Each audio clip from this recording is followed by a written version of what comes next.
This will be kind of a disclaimer for the rest of the episode. I think I mentioned it before where one of my fantasy football leagues, if any of your players or defense scores 0 points, and I don't know if that includes 0 or less, actually, but either way, 0 points, you have to chug a Smirnoff Ice on video. So I was doing great through most of the season until the end, and I got locked in with 3 of them. 1 in 1 week and 2 in the other. So I went to the store today on lunch, and I picked up a 12-pack of Smirnoff Ices, and I have to chug 3 of them. Did you grab a roll of Tums at the same time? I've had to do these in the last season, and I'm not a great chugger, especially in bottles. I know there's like the whole swirl thing. They swirl it in the bottle, it'll create a vortex. There's also the bendy straw. You can do that. Oh, yeah, I've seen that. I've never tried to chug 3 of them in like a short sitting. My plan is to chug one now, chug one at 8:30, and chug one at 9:30. That sounds like Heartburn City. So is this a like every week thing? If any positions score 0? Oh, yeah. So you could have been drinking one each week. You could have been drinking 13 of them every week if all your players were getting 0s, but yeah. And up to this point, how many had you had? 0 for this season. I'm a little behind, so I don't know if it was like week like 10 and 11 or Mark Andrews definitely gave me one of them. That son of a bitch. I'm still salty about him, but yeah.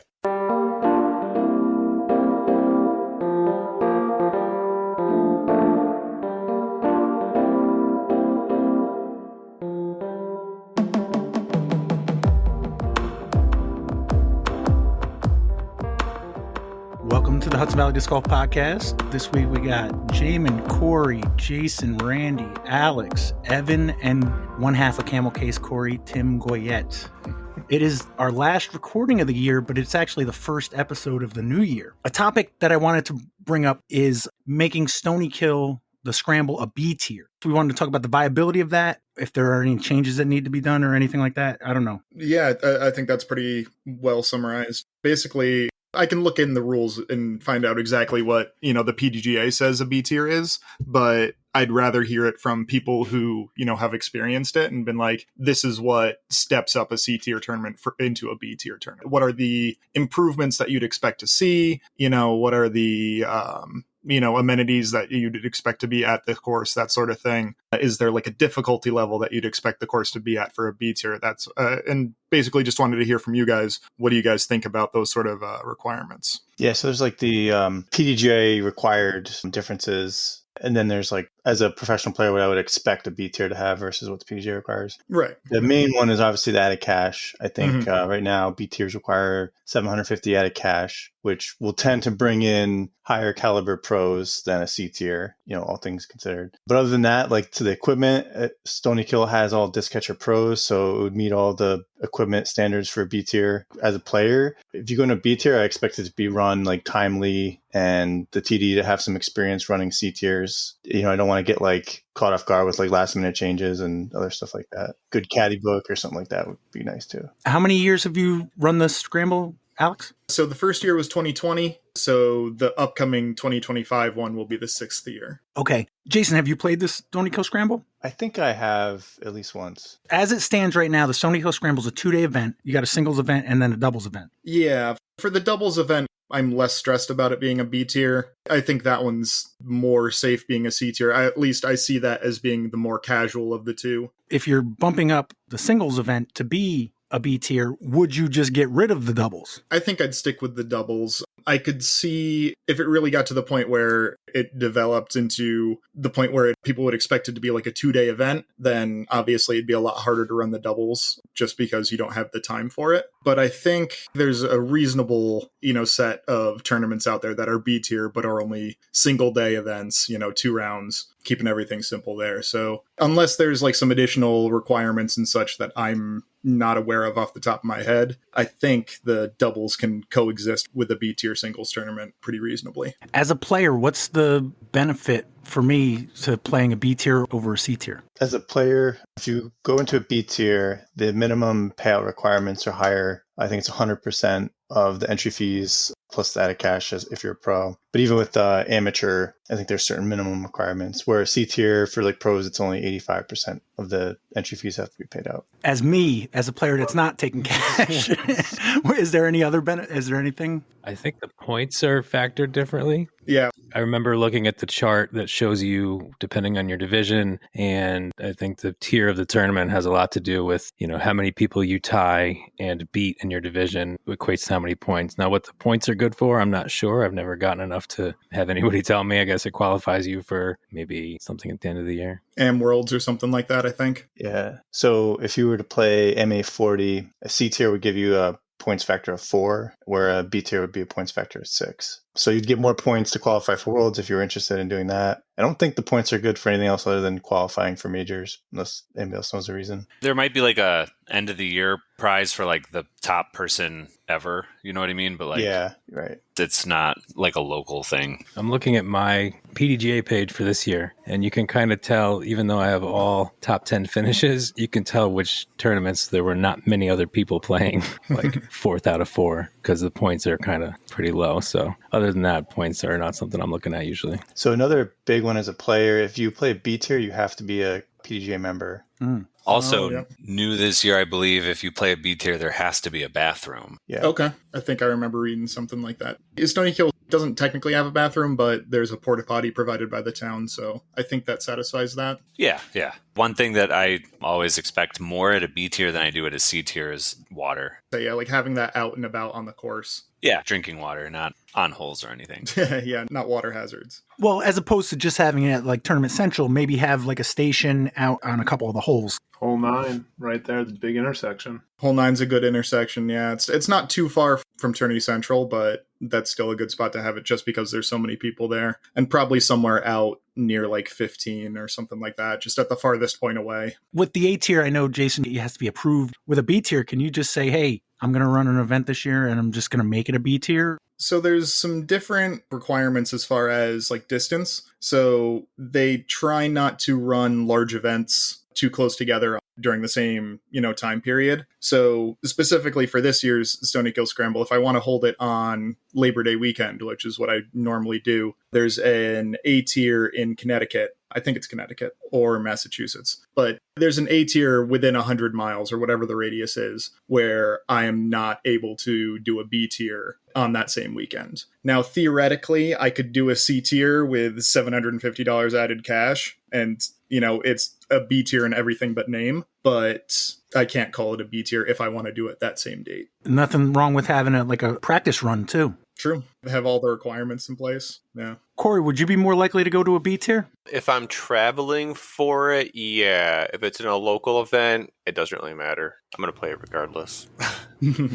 So would you be the TD, because there also has to be a TD that doesn't play. Would that be you, Alex? Yeah. My mom has been, very helpful in doing things like this, helping out with the more administrative end of things. So my instinct is I'd have her be like the TD that stays at Tournament Central and handles that sort of thing if I wanted to play. But I could always just end up not playing myself if I really wanted to, because that's another requirement. I'm not sure if we specifically discussed it, but as a B tier, you would always need either a TD or an assistant TD available and not playing to, field questions and things like that. Fools Fest, is that a B tier? Yep. Yeah. They try to schedule it to where, I think they do, I might be wrong, but I thought they tried to schedule it to where one of them was there to watch while the other could be able to play. Jaimen, you've played the Scramble, right? Definitely on the doubles side, possibly on the singles side. I honestly don't remember. Don't think so. I think it's ended up being like on the weekend of a relatively major event, like several times. Because I think Labor Day weekend's a pretty clogged weekend. Yep. Yeah, and the weekend before school is usually tough for me. Yeah. But yeah, so do we think that would be a good step up for this tournament? I'm pretty happy with how it is. Like, would people expect it to step up at all? I don't even know at this point, because if it's just a bunch of extra work, then what's the point? But if it would actively benefit people, then maybe it's worth it. I don't know. So actually, I played it last year. No, I'm looking at it. It coming back to me. I came in second to Tim Giardini. Freaking Tim. Yeah, from memory, it's definitely of the quality of the B tier. I think if you have the extra funds for that at cash and you're interested in, growing the tournament to attract more pros, then, it's probably worth doing it. But if you're more just geared towards like the local pros and you're pretty content with where it's at, then you can keep it. But I mean, as far as quality, I think everything you did when I played it was on par with a B tier. It meets all the PDGA requirements. And yeah, I don't think it would be that hard to improve a few things to make it a B tier. Yeah. One other thing that I just thought of is a lot of times when you're working with a company for like the sponsorship of it, you get a better deal for running a B tier than you do for a C tier. Ah, okay. That's something to leverage with MVP if that ends up following through that way. All right. Makes sense. Get a little bit more advertising for them. It's a bigger tournament, ostensibly, at least. That is not every brand by any means. I don't know if there's any difference for Innova if it's a B tier or a C tier, but I know that with dynamic discs, they give you a like more % off per disc if it's a B tier compared to a C, and they like give you more free stuff. Yeah, and Innova is the same way. If you step up to a B tier or any tier you have, you're able to get discs cheaper and then also larger quantities of custom discs. And I feel like they negotiate better with you the higher tier it is too. Cool. All things to keep in mind. Luckily, it doesn't end up mattering for this year because I think I want to stick with that Labor Day weekend date. There's something else happening that weekend. The Tri-State Championship in Greenfield, Massachusetts, which is an A tier that I might end up having to schedule around. It was previously in September last year. Yeah, I've just been doing it Labor Day weekend, which sometimes ends up being August and sometimes ends up being September. For some reason, I was thinking Memorial Day, not Labor Day. Gotcha. According to my mini, it's August 31st and September 1st. It's usually Worlds weekend. Yeah, not always for sure.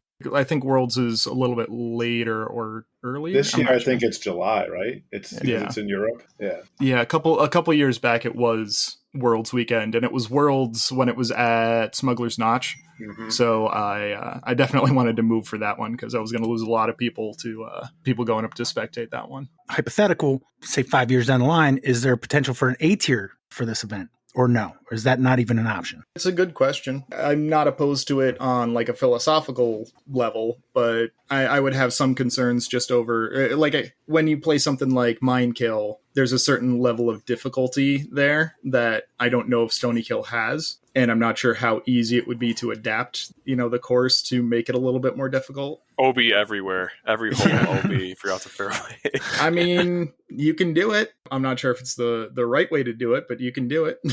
Jason obviously knows better than I do, but once you get into A tiers, there's you have to have at least 3 rounds of golf, I think. Mm-hmm. The requirements become a lot more stringent. I guess that's kind of to the point of my question. Where would you want to go with it? If, like you said, yeah, in 5 years, I want this to be an A tier, then it's like, well, then that's a logical step. Go to B tier. But then again, B tier might be the ultimate step. Yeah, I think that's kind of what Fools Fest is doing is they've stuck at B tier for several years at this point. So that might be the play, just to kind of have it as an established tournament and have it be sort of at that level. But even if this year you just did the thing where you made everything B tier except in name, tried to do all the things that a B tier would require, see how you like it, and then, let that determine what you do the next year. If you're doing like a legacy tournament where you're continuing to do it, and maybe Jack or somebody said this before, but it's good to have almost like a mission statement or a goal of what is the goal of this tournament? Is it for people to just go out and have a great time and have fun, with mulligans, or is this like a competitive atmosphere where you want to,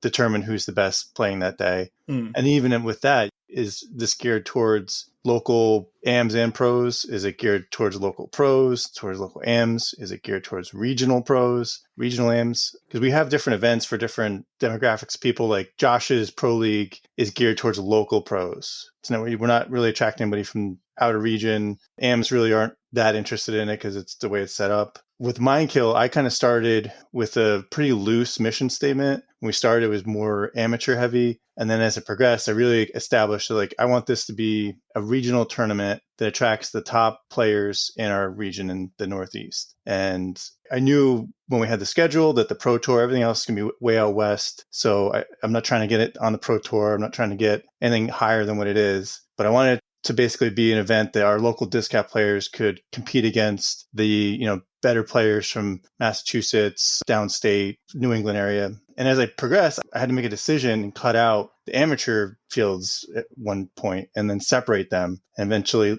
let go of them. And fortunately, Kat and Randy have taken that over. But it was good that I had kind of a mission statement, because otherwise I would have been trying to do too much and cater to too many people. And now it's pretty focused on what I need to do. One of the things, I don't think there's any amateur focused A tiers in our region either. So Stonykill could be a better course for that too, even if it's not the difficulty for regional pros. I'm trying to think what the closest A tier amateur event we have. I think it's Western New York, if anybody knows, but that's just an area where I think we don't have one yet in disc cap. Yeah, definitely something to keep in mind. My initial thought is I definitely want it to be, available for locals. I don't know. Definitely something to think about. Yeah, I think a B tier, in theory, you should grab the local pros and then attract a few outside of our region too, usually. It's hard to say, disc golf's evolved quite a bit over the last 5 to 10 years, so it's tougher to predict now than it used to be, but that's how it's been in the past, at least. Randy, what are your thoughts? A thought from way back at the beginning. I don't know if anyone else hears the word scramble, and I think golf scramble, so the teams play.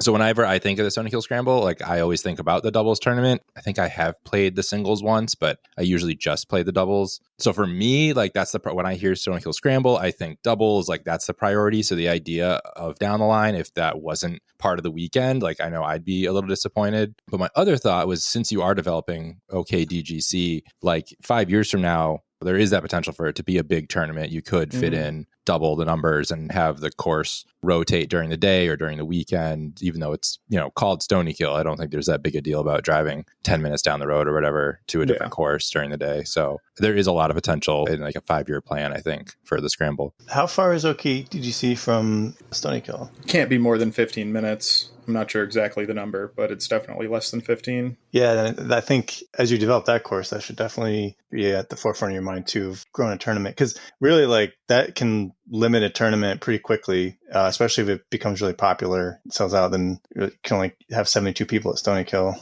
Less than 10 miles. Yeah, wow. Officially 17 minutes by my Google Maps. Evan, are you raising your hand every time you say something? No, I must have clicked by accident. That'd be weird. Okay. No, I don't mind it, because then we don't talk over you. Right? If you have something to say. In theory, that was the whole point of that, but nobody ever uses it, so I don't worry too much about it. Nerd alert. Well, there used to be 4 people in the call, and it was a lot easier. And now we've got 8 people in the call, and it might be a little bit easier if we want to do something like that. When I hear Stonykill Scramble, I think of that describes my play for most of the round. The trees a lot. I just think of that donut. Yeah, that was sort of the original setup. It was originally just the doubles, and then a lot of people wanted to play singles. So I kind of left it as the scramble, because you had those 2 interpretations, where one is a scramble where, it's a team best shot scramble type of thing, and then also scrambling for your par, that sort of thing. That's cool. Any other comments on that? Corey, raise your hand on Hang on, wait, sorry. Hands raised. Yes, Corey. Oh, boy. There was an AM 8 tier at Maple Hill this year. Maybe 2? I don't know. I mean, that's still 2.5 hours away, yeah. Ooh, yeah, you're right. I just heard Maple Hill, and I see how many people around here go to it, and I figure it's just 45 minutes. So. That just means a lot of people around here are crazy. I mean, I did look for Connecticut, Massachusetts, New Jersey, New York, Pennsylvania. Corey's already on his second Smirnoff. That's the problem. No, not for another 25 minutes. Alex, I'm in the same boat as Randy. I play a lot of the doubles, and when I heard that, if that's the plan, at some point, if it becomes an A tier and that, I'd be a little upset about that. But I'm not against bringing bigger tournaments to the area either. I think that's a great building block for this area too. It might be that there's space for, a higher competitive level doubles event. Oh, get the USDGC qualifier. Yeah, you get a couple of those qualifiers in there, and that's pretty much it for competitive doubles. I know we had a lot of pros at the Scramble this past year, but if that is a thing, maybe it ends up being, there's a casual doubles event and then a serious doubles event or something like that. So yeah, there's a lot of options, a lot of directions to go. A lot of it depends on what you think the future of OKDGC is, because if the other course had more potential for an A tier, nothing wrong with, doing a couple dry runs with a B tier at probably a more broken in and a more established course. Yeah. To try to work out a lot of the kinks and such. So a lot of it has to do with what your motivation is for the future. Are there any double tournaments in our area or even regionally that have like added cash that anybody knows of? I don't think so. Can't think of any. Seems like that would be fun. That's a gap to fill. Yeah, because I think most of the charity events stuff like that are not really competitive. They're more casual. But if you had one that was more competitive, that might really succeed. I would be interested in it. I mean, personally. That's what's great about right now. It's still kind of the Wild West with disc golf. There's so many opportunities for different types of events. There's not one template to follow. You can just kind of try and do whatever you want. Anything else on B tier for Stonykill? Okay, I'm just double checking. I'm checking for hands. I don't see any hands up. So. Jason, you plan on going to First Trax? I am, yeah. All right, next topic. Now,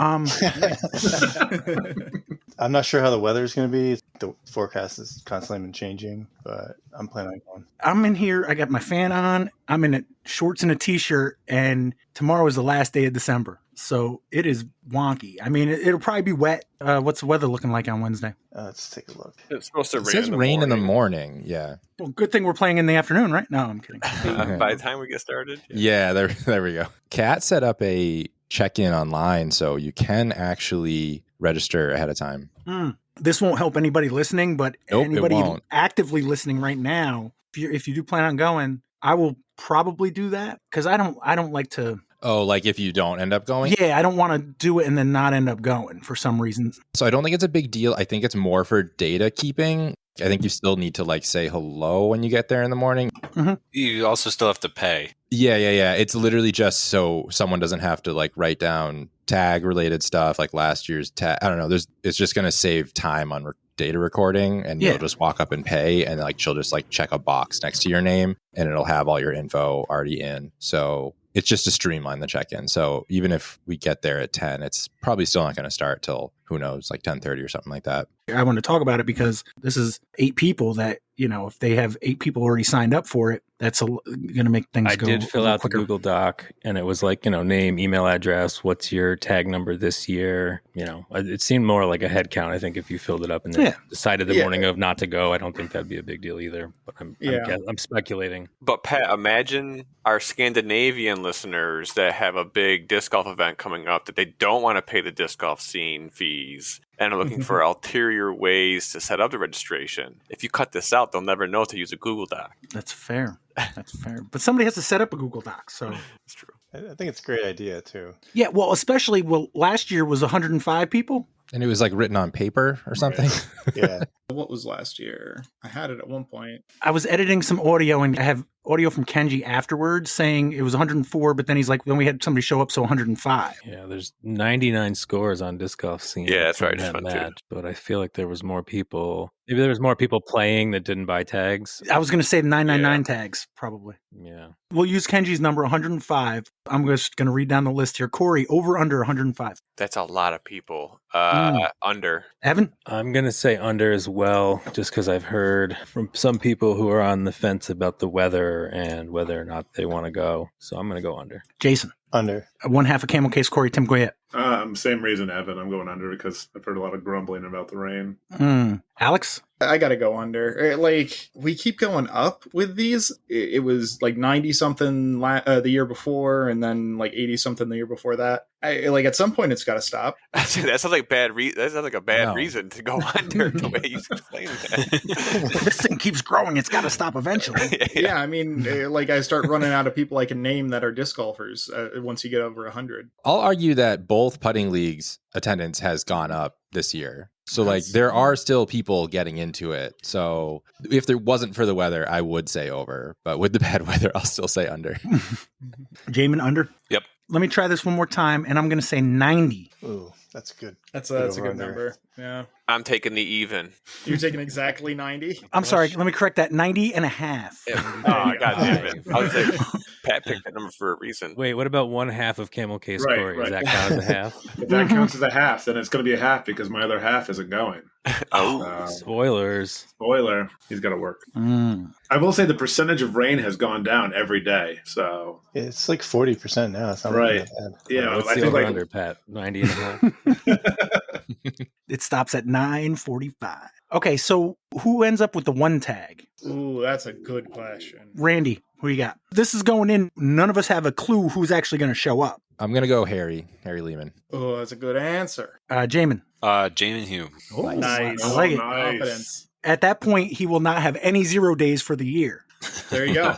There you go. Alex. Alex Potts. No, let's go recent bias, Chad Larson. Tim. I was going to take Jaimen, but since he took himself, I'll take Ethan Hatters.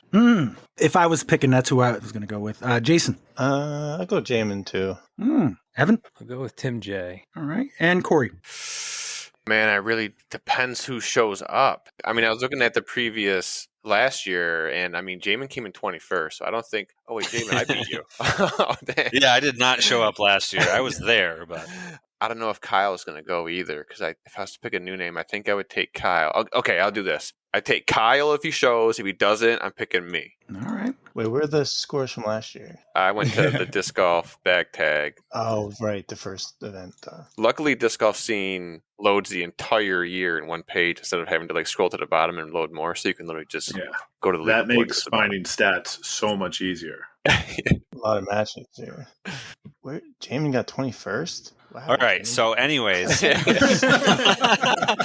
with Justin and Blaine. And I did want to Kurt. explain myself very quickly. Is that when your hand was broken? No. Oh, Wait, you had like that issue with your finger or whatever. it was like still healing, but no, that was fine. What happened is my family's always done a Christmas party on New Year's Day. So I'm like down there the entire time I'm watching the clock, like, oh shit, the Christmas party started already. But we've already done our Christmas party this year. So I am in no rush. Not that I'm trying to sell myself on anybody. Like I'll take care of it myself. All right. But. Corey, Kyle got first in 23, so there's precedent there. I'm gonna have to lure him there with a bag of candy or something. I do have Kyle's 162 tag from a couple years ago. So 2023, I believe. yeah, 2023. So not that long ago. I'm just saying he can do a clunker now and then. It does say that there's two matches awaiting verification, Brian Bickersmith. Are any of those yours, Evan? No, all 3 tag matches that I played yesterday are currently on Disc Golf Scene. So it says here you have the last year the Mets won the World Series, 86. But how many do you actually have? So I'm saying 83 because 3 of the 86 that it counts are just updates from when my tag was inaccurate in Disc Golf. Do you plan on getting any more rounds in? You've got one day, essentially. No, I would love to, but unfortunately I have to work tomorrow. So I think that's it for this year. So 83 is the number of matches I played. 112 is the tag I finished with. It was a lot of golf. It was a lot of fun. I filled in the spreadsheet when I looked it back and to see what the most matches were historically, just to make sure that somebody else hadn't done more. And I went back and put the names on it to recognize those guys. Who you got? Evan, raise your hand so you can talk. So going back to 2009, there was a 3-way tie with 39 matches. It was Greg Kurtz, Jeff W., and Kevin Rounds. 2010 with 55 matches was Brian Lynch. Wow. 2011, 32 matches, Greg Kurtz. Kurtz again in 2012 with 60. Greg Kurtz again in 2013 with 53 matches. And in 2014, it was Travis Bushore with 64 matches. Travis again in 2015 with 56 matches. In 2016, it was Josh Wynn with 64. 2017, Travis took it back with 68. And then in 2018, it went down to 33. Kenji had 33 in that year. Earl had it in 2019 with 27 matches. And then the ones I mentioned previously, Corey was back-to-back in 2020 and 2021, 48 and 52. And Bickersmith in 2022 with 69 matches. Kevin Kroenke in 2023 with 77 matches. And then myself this year is 83. Thank you very much. So right now, you've got the most ever. Sounds like Kurtz had 4 different years. Kurtz with a 4-time, correct. Okay. For this year, just to finish off, because there are a few people who had a good number of matches. Brian Bickersmith, 62 rounds played. A couple 40s I saw. Let's see. Michael Nassau Warner, lefty, right? I can't keep track of these guys anymore. Yeah, Nassau's lefty. All right. He had 44 rounds played. Eric Struna had 40. Greg Kurtz, 42. The answers to the ultimate question of life, the universe, and everything. Todd Lawrence with 40. Todd Everlith with 43. I'm sorry, Corey. We only mentioned 40s, Mr. 39. Yeah, that people's chance. We tied there, Corey. Hey. Corey tied with 1/2 a camel case, Corey. Yep. Speaking of tags, Kevin Kroenke, he made a good comment on the Facebook page about he gets a tag, she gets a tag. I was thinking about that in editing. the whole thing with the tags. I do think that skip ace, there should be maybe do tags for that. But is there something else? Like I think Tim mentioned patches, or is there pins? Is there something else that can indicate something without making it a tag? Patches are cool, except for not everyone has a bag that can take patches. Mm-hmm. Pins are kind of more, I don't know, generic, and I'm sure they're not that expensive to produce. I probably got a dozen patches from stuff, but am I going to sew it on my bag, or am I going to iron it on? Like or a Velcro chain, maybe you can hang it on your like a zipper pull or something. What about a stripper pole? What? A chain that you could hang on your zipper pull. Oh, I'm also old and unhip, so that's why I'm asking you guys. What are the kids like, basically? I kind of don't mind the pin idea. They don't clang around either, so you won't piss Chad off when you're playing around with them. I don't like pins. I get like stabbed by them and stuff. You should put them somewhere else then. Yeah, they're not on my bag. That's where they are. Stop storing them on top of your computer chair. A lot of this stuff is just throwing out ideas. I was just trying to get some feedback. I do like the idea of patches, but not something you'd have to iron on or sew on. I still like the bumper sticker idea, where kind of like the my son's an honor roll student. It could be I was voted Hudson Valley Disc Golf Podcast Player of the Year. Well, but what's the minimum you can make of those? We'll make thousands if we have to, Pat. We'll get them churning. No, but how many? Okay, so 2022 was Antonio Albert. Mm-hmm. Last year was Tucker and Kyle. And then this year, there's maybe a few extras, like 4 or 5, because we did the other divisions. But that's still, 10 bumper stickers? Hey, can you make us 10 bumper stickers? I will start off at 100. That way we have stock. You don't get one because you came in like 4th. I'll fight harder.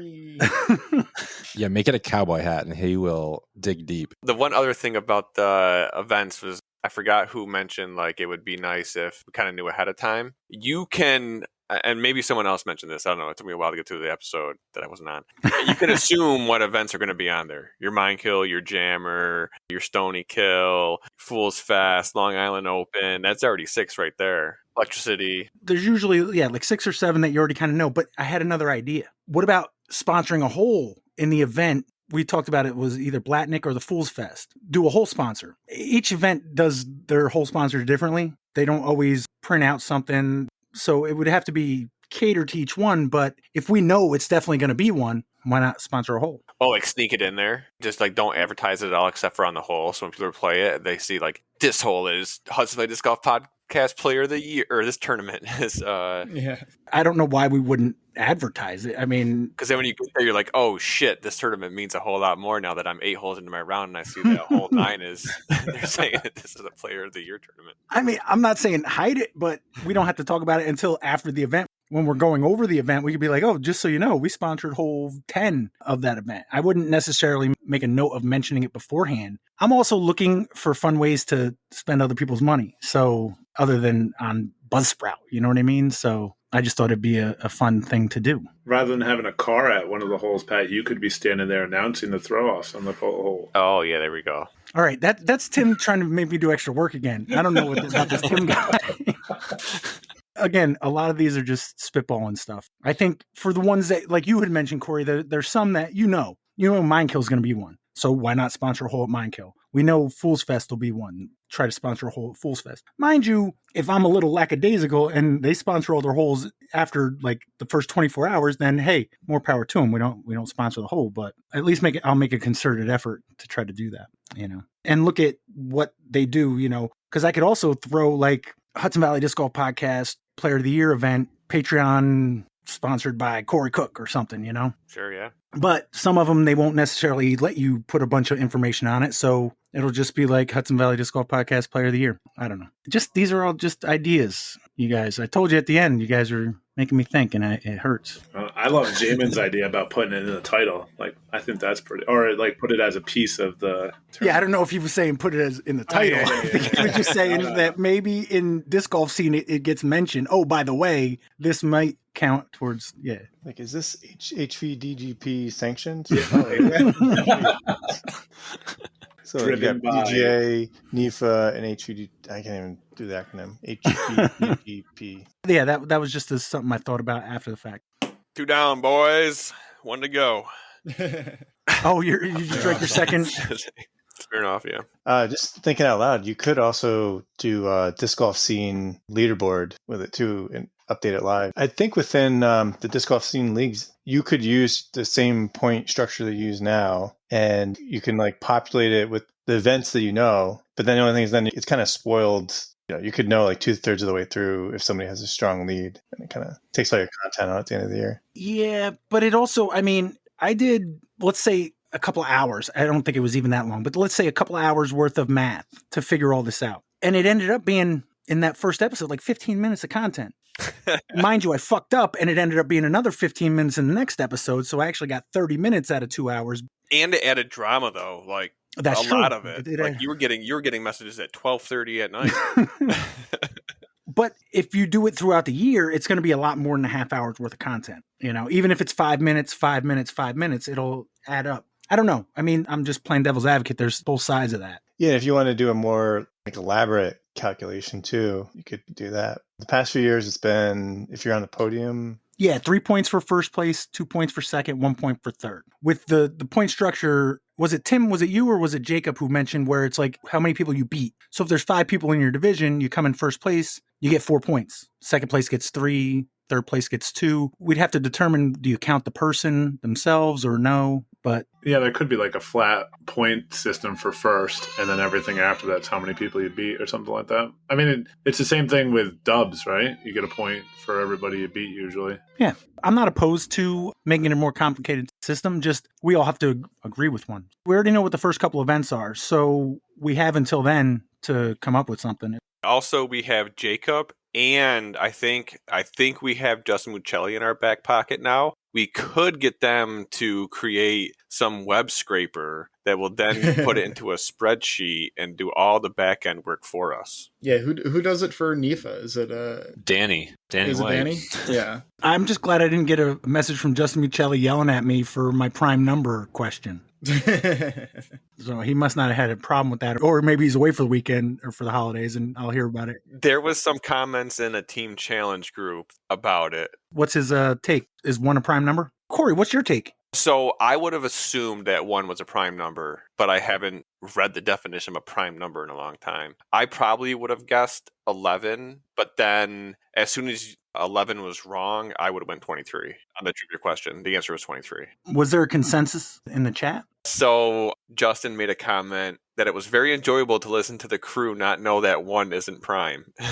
I had inklings of it. I just didn't actually follow through on it because I wasn't confident. Oh, wait. I don't know if I said that right. Let me reread this. Was very enjoyable to listen to the crew not know that 1 isn't prime. Isn't prime. Okay. That gives me my answer. All right. So last week, kind of just realizing how many people we had, I went over the goals for 2025. I got Jaimen and Alex, but I just asked them randomly. I didn't check in on their previous goal. I want to do that. Alex, this was your goals for last year. All right. Goals for 2024. I think I've said it for several years now, but I'd really like to have OKDGC, in a really good place. It is technically playable right now. There are some long grass areas that the town hasn't gotten to yet, but I'd like to get it to be in a playable state, T-pads, all that. And hopefully that should be gotten done this coming year. Run the scramble again, keep that all set and play as many events as reasonably possible. Do you have a number? I think I said 10 to 15 when we were doing the calendar. So we'll go 10 as the soft goal and 15 as the stretch goal. Okay. All right. So Alex, without looking, do you know how many events you played this year? I had looked this up relatively recently. I want to say it's in the 20s. That might include leagues, though. Yeah, not including leagues and such. I had you at 17. 17. Yeah, that sounds about right. So you exceeded the 15. One other thing that we did talk about was OKDGC. I have another clip. I just want to hear where it was this time last year, and then I want to hear if you're happy with where it's at now and what the plan is for the next year. As far as OKDGC, you said it's playable.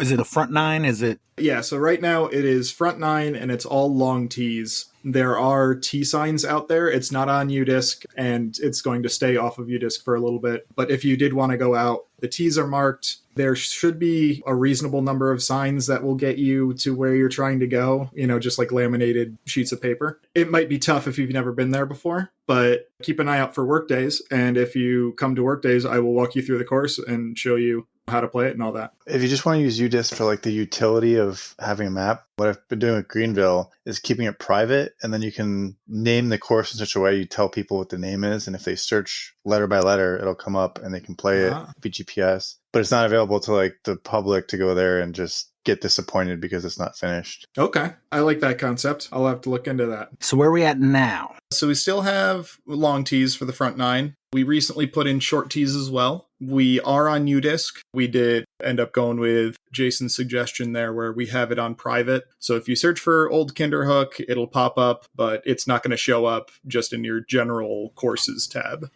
Still no T-pads, which is probably the next big project. Either that or working on the back nine and getting the baskets in there. But the front nine is pretty reasonably playable, relatively good signage. Yeah, feeling pretty good about the front nine other than the T-pads. All right, so did you give a number last week? Do you think you can break the 17? Can I break the 17? I don't think I will. But then again, I put together my event spreadsheet for this year, and a lot of the events that I was like, oh, I don't want to play that one again because of XYZ, changed the things that I didn't like about them. So like Welcome to the Jungle, played Cogswell Park twice and Meadowbrook once, and they switched that up. So now it's playing Meadowbrook twice and Cogswell once. So that might be a push to do that one again when I originally wasn't going to. So I feel like I'm going to drop down a few. I don't know. It's tough to tell. I think I'm going to drop down. I think I'm still looking at that 15 number, but it's going to be close for sure. All right. So Jaimen, do you remember your goals for last year? No, but they probably sound very similar to my goals for this year. All right. Same thing. I got two. I got one on goals and then coursework. So here are your goals for last year. I really want to work on flexibility a lot more. I think that that's one of the big things that I feel like I don't have is I'm very inflexible, and I don't think that that's helping me in disc golf at all. And I also think that it's going to lead to more injuries down the road. So I'm trying to jump on that train of stretching 3 or 4 days a week to just be a lot more flexible, work on injury prevention, and also kind of work on that rubber band thing that tends to get so much extra distance for people. My other goal is no 0 days. It's something I read one time on Reddit, and it's a 0 day is just a day where you don't do anything at all to improve on whatever you're working on. Like tonight, before the podcast, I went out and just threw 25, 30 putts, just something to make sure that every day I'm doing a little bit to just kind of keep me on track. You know, if I can practice putt every day over the winter, I'm going to be in a lot better space habit-wise in the spring when I actually get a chance to spend a little bit of time to work on it and not be freezing and not be uncomfortable. Nice. So how'd you do there, Jaimen? No 0 days is very unrealistic.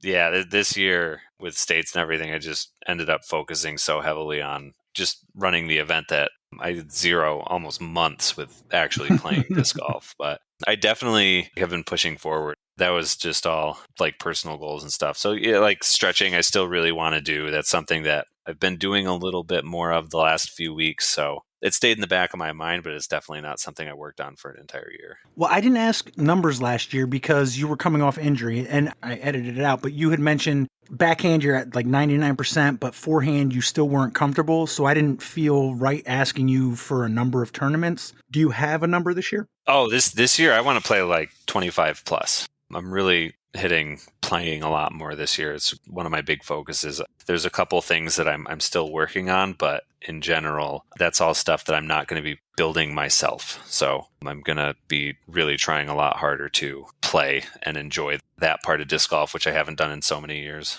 There was a part where you talked about coursework, and I think you were trying to be a little coy about states maybe at this point. I don't know if you even knew about it in January of last year, but here's what you had to say. Are you working on any courses currently? Trying to finish Moreau is coming down the pike. So that's definitely something that's going to be done hopefully by the end of the spring. And I'm sure I've said that about a dozen times about that freaking course, but they actually have the money to finish it now. I want to kind of polish up the T signs, redo some of them. I did them kind of sloppy, trying to get them done as fast as possible. And before they get printed on metal, I want them to be as accurate as they can be. And I'll get those T pads in once the ground is thawed. But right now, that and one other thing that I'm not talking about too much is about all that I've got going on. So I think I might have kind of an easier year this year as far as building stuff is concerned, which would be really awesome because I do want to focus on getting better. Any tweaks to CTK? Yeah, there's always a couple things I'm looking at doing. More on that later, I guess.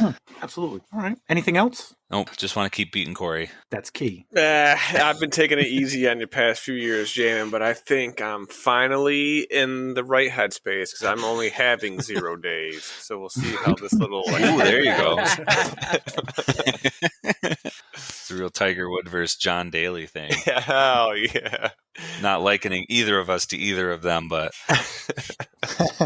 All right. So, how did your coursework pan out? good. My timeline of getting it done in the spring was pretty unrealistic. It took a lot longer to get all the tee pads in. One thing I didn't even mention there, which is probably why I thought I could get Moreau done in the spring, is that I was going to do the red tees at CTK as well. So, shit, I did the math the other day. 1 second. Give me 1 minute. Mhm. I put in 45 tee pads this year. So I put in 16 at CTK, 11 at Moreau, and 18 at Jenkinsville. So I checked a billion things off my to-do list, and I've only added like 10 more onto it. So yeah. The thing that I wasn't mentioning, I'm actually still kind of not mentioning, which is another course project that it has been like kind of in the works for a couple of years, but is now really finally moving. I was actually there a couple of days ago getting things where they need to be. So that one's exciting. Once I have more solid information on that, I'll share it, but I don't want to talk about it too much. My entire summer was spent doing coursework, so I really got an awful lot done. I'm very happy and proud that I was able to get all that done. I just really want to get out and like play this year. I feel like I'm long overdue for spending a little bit more time on myself in disc golf and just, remembering why I'm doing it in the first place. Corey, you back? Yeah, I'm here. You want to hear your last year's goals? Yeah. All right, here we go. But I pretty much have the same goals for 2024. I still want to do 20 plus sanctioned singles tournaments, still go to all of the Paint Bureau Pro Leagues as long as Josh is doing it. It would be cool to hit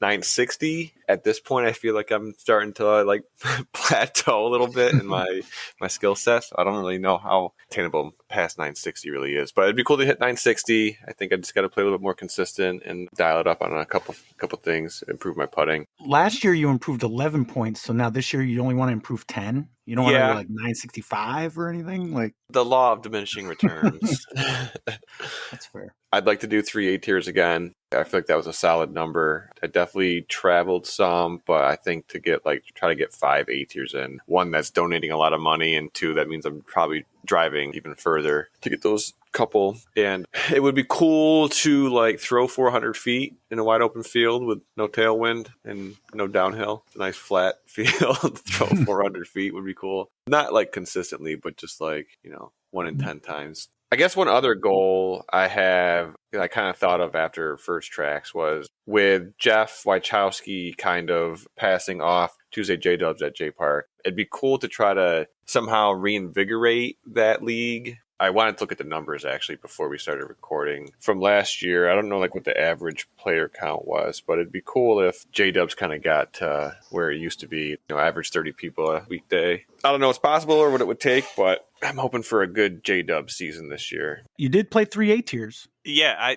it's funny because I was that last part. I forgot I said that because that was going to be an addition for this year. But I fell a little short of my goal at 960. I think 959, and I played the Wilcox Wonderland tournament, hoping to get that 1 extra point, even though I knew it was going to be a tough feat. I didn't. Actually went down 1 point to 958. So I didn't quite get 960, but I think 959 is close enough. I think the same thing that I said before. I don't know what I had to do other than be a little bit more consistent and putt a little bit better. It would be cool to get close to 970. Oh, okay. That's going to take a lot of work and just cleaning up some of the lower rated rounds, raise my floor a little bit. I do want to do 3 more A tiers 2025. I think it's going to be easier than it was even this past year, with Wilcox going to be an A tier, and then Minekill. I'll probably do Brewster Ridge again. Warwick? Yeah, assuming I don't have another wedding to go to. Yeah, so I think I think 5 A tiers is going to be my goal for 2025. I did travel a lot.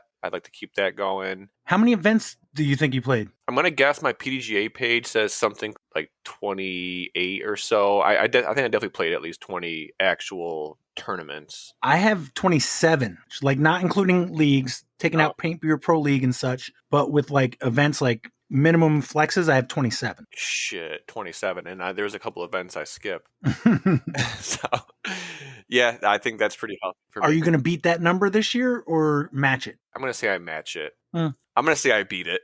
I'm going to say I beat it All right. this upcoming year. So What about 400 feet? that did happen a couple times. Are you talking about hole 18 at Greenville? Because that's downhill, dude. No, usually where it happens, at least where I measure it and it works out, is hole 13 at J Park. So it is a flat hole. I mean, maybe it goes downhill 1 foot. There is usually a tailwind if there is wind on that hole, but anyone that has played with me knows I love my 159 gram beast. And sometimes when I give it a good rip and it flies the way I want it to, I can hit that 400 mark. So that feels good. There's no way I'm going to say I'm trying to hit 500 feet, but getting that more controlled and consistent, like 380 foot shot would do wonders. I did find myself saying a lot this year. This is the year that everybody finds out that Corey throws far. Yeah, he did.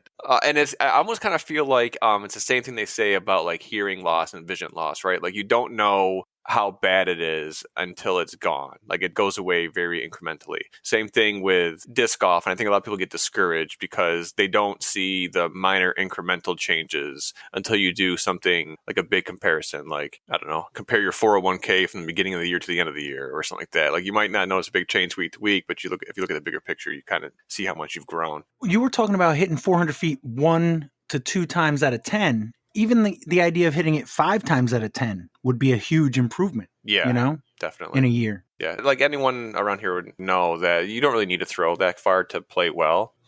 Being controlled is kind of more of a thing. But yeah, and I'm going to be doing J-dubs again this year. And like I said before, I'd really like to see the numbers grow. I don't really know how to do that given the location and day of the week and everything else going on. You know, people might only play 2 dubs a week and they choose ones that are closer to their house or whatever. Is it feasible to be getting that many at any weekly event? To be getting 40s and 50s anymore in this area. There's just so many things to go to that if something's slightly inconvenient, well, I can just go Wednesday here or I can go Thursday here. Yeah. Do you think it's realistic to be able to get it back to those numbers when there weren't that many events around? Realistic, yes. Are the cards stacked against it? Yeah. With the amount of events, and I feel like anything outside of, say, a 15-minute driving range from, you know, like Albany on a weekday, you kind of have a hard time getting numbers. And usually it starts off strong in the beginning of the season and kind of dies off, and you get left with your core group. But yeah, I don't know. I mean, the big change was we got rid of the pools. I mean, I don't know if that hurt or helped the overall number of people that showed up week to week. It definitely attracted people that would not have normally come and probably detracted from other people showing up. Yeah, I don't know. Like I said before, like I could never see J Park not having a Dubs league. Like people have asked, like, oh, well, what if only if people start showing it?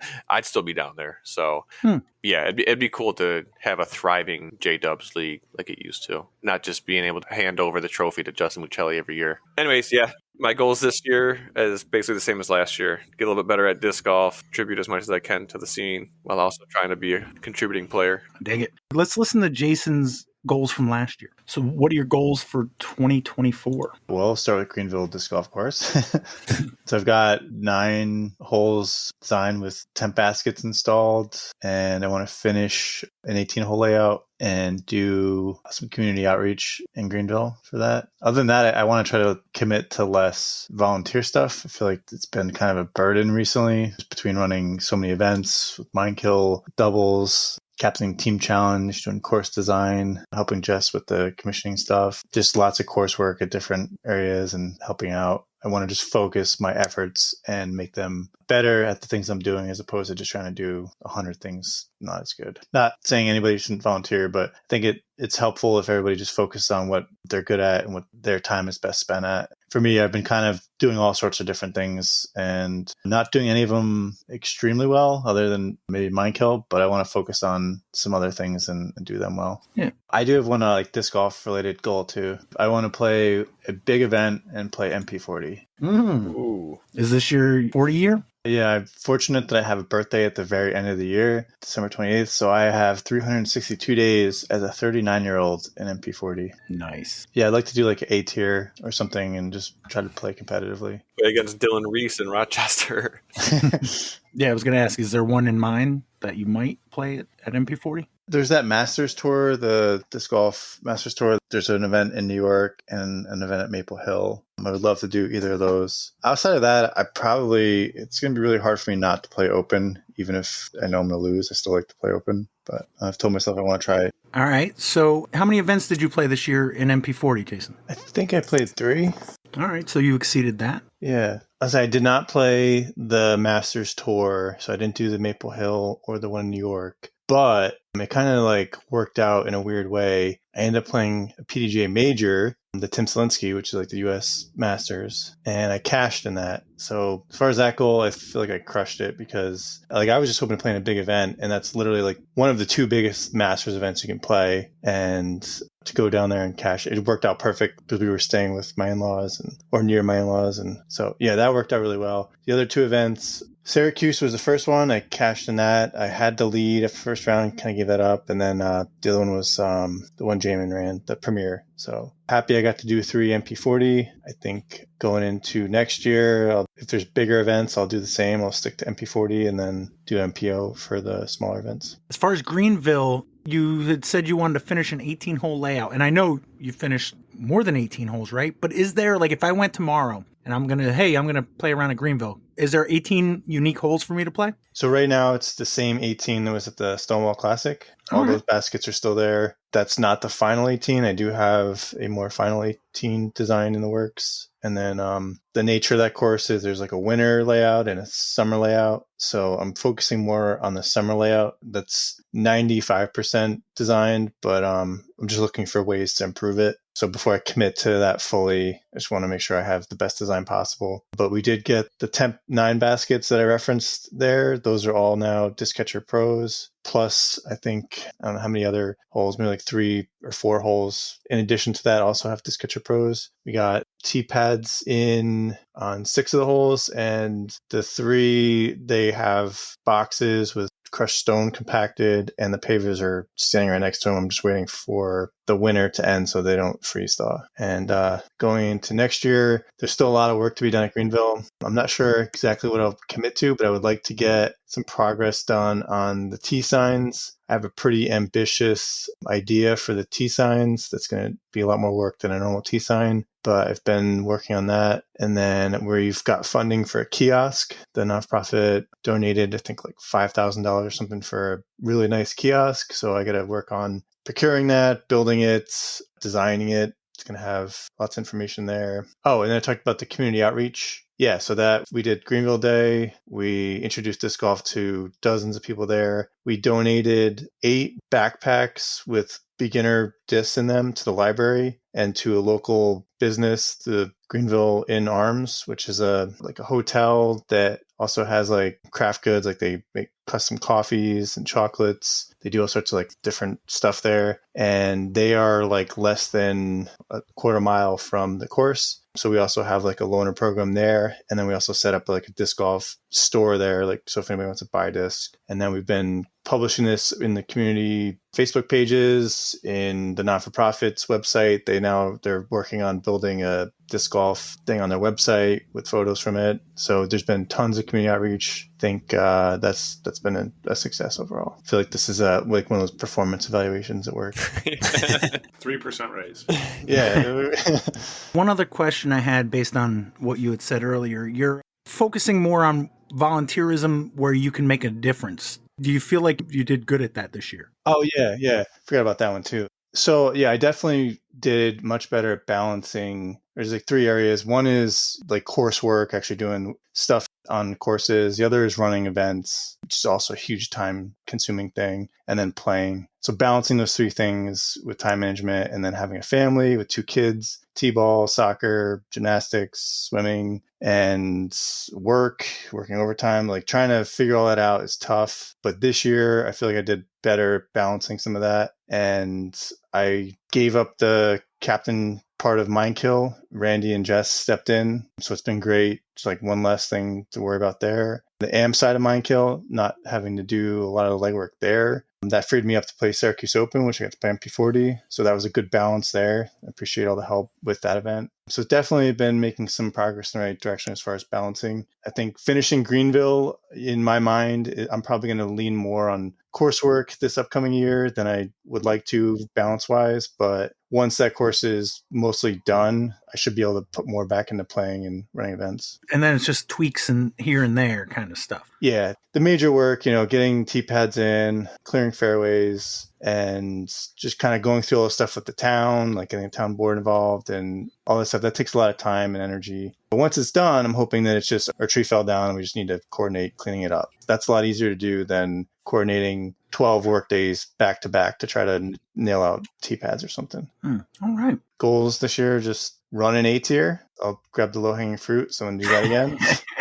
It's 10th annual, so I'm trying to do it like the best mind kill we've had to date. So 10th annual, that means we're going back to 4 rounds every layout? No.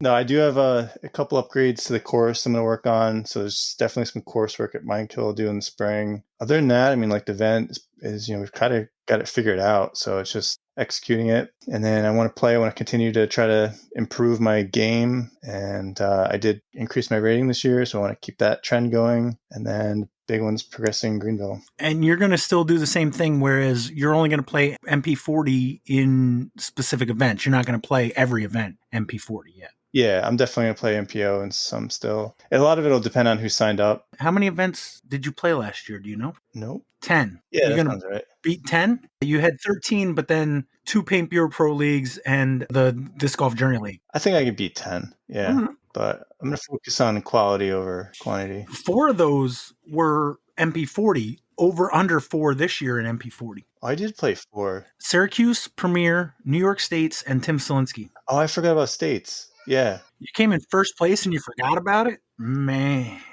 I mean, you could have bought one of Corey's cars for the amount that you won in MP40 this year. Easily. I got 2 ready for you right now. Well, mentally, I kind of like lumped it in with the premiere was at CTK. Yeah, that's in my mind. It was like I played MP40 at CTK. What's an M tier? Is that just because it's Masters? Major. Oh, major. Ooh, fancy. So actually, looking at the events I played, I had 1, 2, 3, 4, 5, 6 of the events I played were B tier or higher.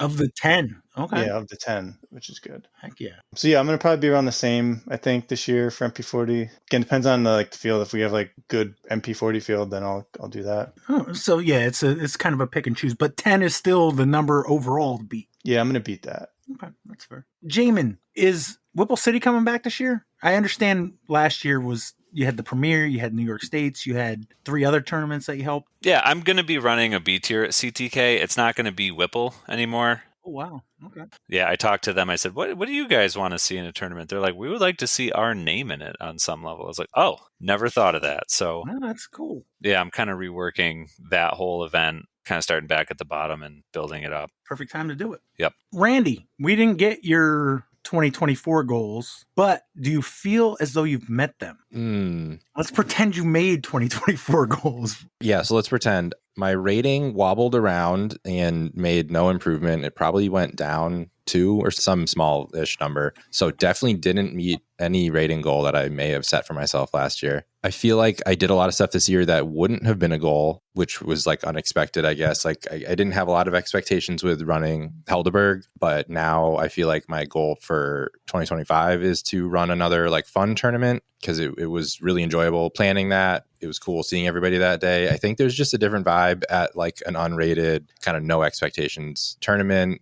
There's a lot of banter between tee pads and stuff. It's like just a totally different scenario than like a rated PDGA tournament. So I definitely want to do that. I don't know what else I would have really set for myself last year. If I were you, I would have said 950, and you went from 948 to 946. So is 950 a goal for this year? I'm going to say I do not have a rating goal for this coming year at all. I didn't put in the time to focus on tournaments. Like I didn't prep for tournaments last year. I would just like tell myself like, oh, it's a course I played before. Like it'll be fine. So I played a lot of like boring golf last year, a lot of rated rounds that were within a stroke of my rating. Like I didn't have a lot of highs or lows. So I don't really want to set expectations. I feel like my goal is to play less rated tournaments and rounds in this coming year and kind of focus on the more auxiliary stuff, focus on having fun. I found more often than not, I would, you spend the whole day at a C tier and you walk away. I was like, I don't know how much fun I really had and had to pay a babysitter or whatever the scenario is. So I want to say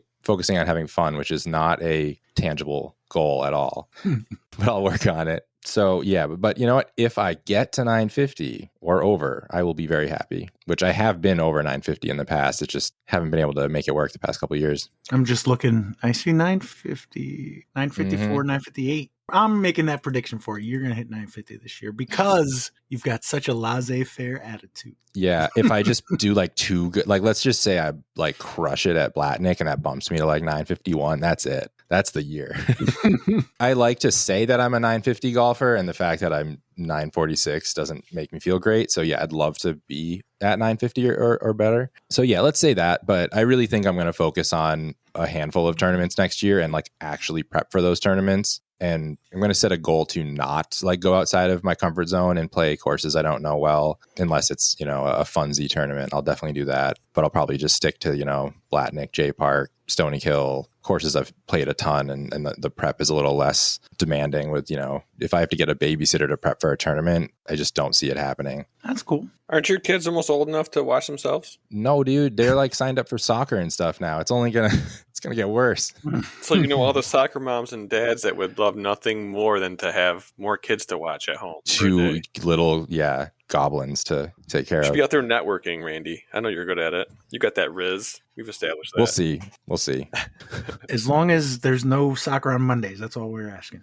Yeah, no. I'm teasing. That is part of the after putting these over, I should be free on Mondays. That's the goal. Oh, hey, I want you to have fun, though. That's the important part. Mm-hmm. You could tell us all about your aces that nobody sees, that don't count. Oh, my God. There's nothing more disappointing, though, than acing a marksman basket and no one sees it.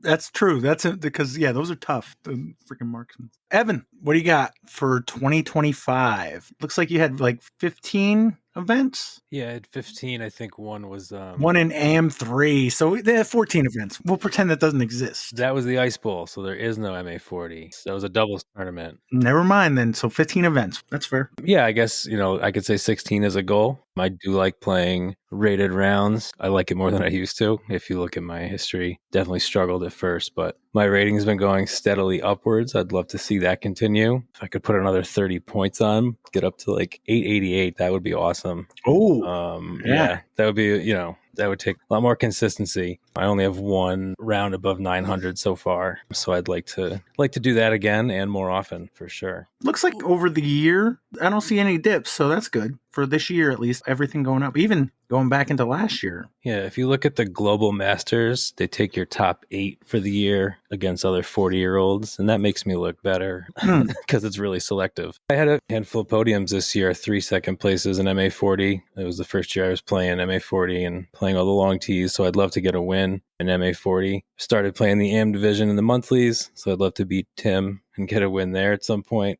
That's a goal. And I've still never played Maple Hill, so that's on my list of goals. I've got to get out there and play that. I've heard so many stories about it. I kind of know the holes without even playing them. But Pat, let's go. Let's make a plan a road trip. Are you going to break 83? I don't know. I was talking to Brian Monahan about this yesterday. I do love playing tag matches. I kind of subscribe to the idea that every match is a tag match. I like keeping score, even if we're throwing second shots for fun, keeping score and playing for something. But beating 83 would take a lot. So we'll see what happens, I guess. Yeah, you're averaging like 1.5 a week. That's tough. Yeah. And with, I have just one child and she does gymnastics, but if you look at my tag history for the year, there were a bunch of days where I played 2 rounds and sometimes even 3. If I had a Saturday or Sunday free, I'd take full advantage and just play as much as I can, but it'll be tough to beat 83. All right. What's the furthest south you're going to play this year? I was thinking about that question, and I guess I remembered you were asking in terms of tag matches, because I have played disc golf in Florida, but not playing for tag. Florida, New York? Warwick? No, we did a vacation a couple of years ago. See, I'm going to look at a map. I don't want to embarrass myself again. There's a bunch of stuff down your way that I haven't played. I'd love to play. What's the one near Port Jervis? I call it Port Jervis. So I have a buddy who lives down that way. He used to live up near me, and I'd love to go visit him and play that course. What is it, the Riverside course? Is that Riverside, yes, Riverside Park. Yep. Well, I am 30 minutes from Warwick, 30 minutes from Riverside, 30 minutes from the one in Middletown, Francher Davidge Park, 30 minutes from Beacon, 30 minutes from Gunks. I've never played Wilcox either. Oh, that's about an hour or something. So if you ever want to get around in, let me know. Absolutely. Now, mind you, I haven't played around since the round I talked about at Riverside like a month ago. So Wednesday will be my first round in like over a month. So I'm ready to take Corey down because I'll probably play pro. Hell yeah. I'll have the Advil in my bag if you need it. Make sure it's Advil. Not Benadryl. No Benadryl. Yeah, I need 4 of those puppies. Any other goals for the year? Develop a workable forehand. Somebody help. I like it. Tim, you gave your goals last week. Anything to add or any modifications? I think more of it is probably playing more competitively because I think that helps. I've noticed with part of Team Challenge, that's the thing I love about it is playing up kind of makes me play better. So I think that was one of the reasons this year I moved out of MA3, even though I didn't really get any better, is I played better when I played with, MA2 pros and even MA1. I think that's something Team Challenge taught me is the better competition you play, the better you're going to play. So I might just move up again just to see what happens, even if I finish last, just to get the competitive juices going. So I don't know. I'm eligible for MA40 this year, so we'll see if I take advantage of that. Probably just to play a few rounds with Evan, I will, or at least have the chance to play with Evan. I might slum it down to MA40 if you're playing now that I'm eligible for MA50. Oh, nice. No, that Stonewall round was great. You and Mark, that was a fun round. Didn't feel like competition. I don't mean that in a bad way. No, once it started raining, it wasn't really much competition. Yeah. But no, I got you. Actually, Mark was supposed to come on tonight. He thought he'd be off tomorrow. Just to build on that, I got a poop story for you. Hold off on that poop story for just a minute, because I want people to anticipate the poop story. Like I said, Mark wanted to be on tonight, but he's got to work in the morning, so he would only been on for a really short time. He wants you to know 9-pin starts next week again. All new scores, all new prizes. Thatcher Park has all of the new tees in. U-Disc is updated. Front 9 signs are finished and installed, and the back 9 signs are on their way. The Disc Cap Monthly will be at Thatcher February 16th. Tell Alex to make sure he worked out all the kinks on the spreadsheet. I have done my best. We'll see if it actually worked, because I thought it was fine before. So also, he's planning a standalone mini punting event at Nanola in Malta for the early spring. More info coming soon. He'll try to clear his schedule to get on soon. Probably not till 2029. But Tim Goyette, poop story. What do you got? So we, as Evan mentioned earlier, we played like 36 holes or something like that at Burbine on Sunday yesterday. 48 holes yesterday at Burbine, and we got there at 8 a.m. and we get to the tee of hole 5, and the other half of Camel Case Corey, Brian Monahan, is walking up to the tee and steps on the back of the tee and just smears a big old pile of poop across the back of the tee because he had stepped in fresh. We're going to call it bear poop. It was pretty large. I yelled at him, like, you got poop all over the tee. As he tried to get it off, just smeared it within a 20-foot radius of the entire tee as he tried to get this massive poop off the bottom of his shoe. It wasn't a roller, but it was a poop story. Corey, did you play Burbine recently? I haven't played... I don't think I played Burbine all year, actually. I think he's making a joke about your turkey throwdown. Wait, what happened at Turkey Throwdown? You had the poop. Oh, I had a... Oh, yeah. I forgot about that. Sorry, my stomach's a little full from all the Smirnoff Ice. I'm feeling a little fucked up right now. When did you finally go? We never got the end of that story, I realized in editing. I'm pretty sure, I think I was joking with Jason before I left because we were on the last few ones in the parking lot. I thought I was going to have to stop at the first Stewart's that drove by, but I think I waited until the next morning. It's crazy. Oh, wow. Yeah, my body totally screwed me by making me super uncomfortable all day, and then being like, once I had the opportunity, it's like, nah, guess what? We'll take care of this tomorrow. Son of a bitch. Didn't you or somebody have a story of Brewster? Yeah, that was another. I didn't make it out of Brewster that day. That's the story I thought he was talking about, but I guess you got 2 of them now. Yeah. I played around with Jaimen one time and had to leave early, so, I mean, everybody's got their stories, I think. It's a disc golfer thing. You spend enough time out in the woods with nowhere else to go, you're going to have some opportunities to get down to your wild side. There's a couple people who are almost guaranteed just about any round. Yeah. I had somebody drop out of a team challenge match one time because they had to go to the bathroom. Just some guy who partied too hard the night before and got it to hole 13 at J Park and was like, I can't throw this shot. And since there's no bathroom at J Park, he had to drive to Stewart's. Oh, okay. Stewart's, though, at least most that I'm familiar with, are single-use bathrooms. Yes. Correct. Yeah, having to take a long bathroom break at a Stewart's is kind of like doing it at a porta potty. You might have some pissed off people waiting for you when you get out of that room. I'm just saying, like, the worst thing I could think of if I really have to use the bathroom and I'm relying on the one Stewart's that's near me to do it, I'm just hoping that there's not somebody else in there making poops while playing on their smartphone. Shout out to Greg Kurtz for contacting the town of Queens and getting a porta-john for First Trax. I saw it on Saturday. It's a brand new porta-john with like this little turf carpet welcome mat in front of it. Ooh. Pretty nice. So glad he got that. Are those bathrooms not in use in the winter? They winterize them, so I think they drain all the water out of them, so they can't be used. Okay. They do have the lights on 24/7, I can tell you, from that glow round I played with Jay Gorsage and Chad and Joe. Yeah, you didn't learn that Tom Bodette is the new town supervisor? He'll keep the light on for you? That's a Motel 6 reference. Jason, I was going to ask these guys about fantasy football if you got to get going. It's a good time for me to head out. All right. Thank you. And if you're there Wednesday, maybe I'll see you Wednesday. Sweet. Yeah, I'm hoping to be there Wednesday. Thanks for having me on. Happy birthday, Jason. Happy birthday, Jason. Oh, happy birthday. Happy birthday. Happy birthday. So, Corey, Chip. fantasy football, what's going on? You got 2 leagues going, right? 2 leagues going. One league, I had almost made the playoffs. I think I needed to win the last match of regular season to make it, and instead I ended up in like 8th, I think, in the top 6 make it. So at that point, I kind of like stopped checking my lineups, and then apparently I had been like losing all of the loser bracket matches until it came down to literally the last place finish. And apparently I won to not come in dead last, even though I had Tua in my lineup and he did not play.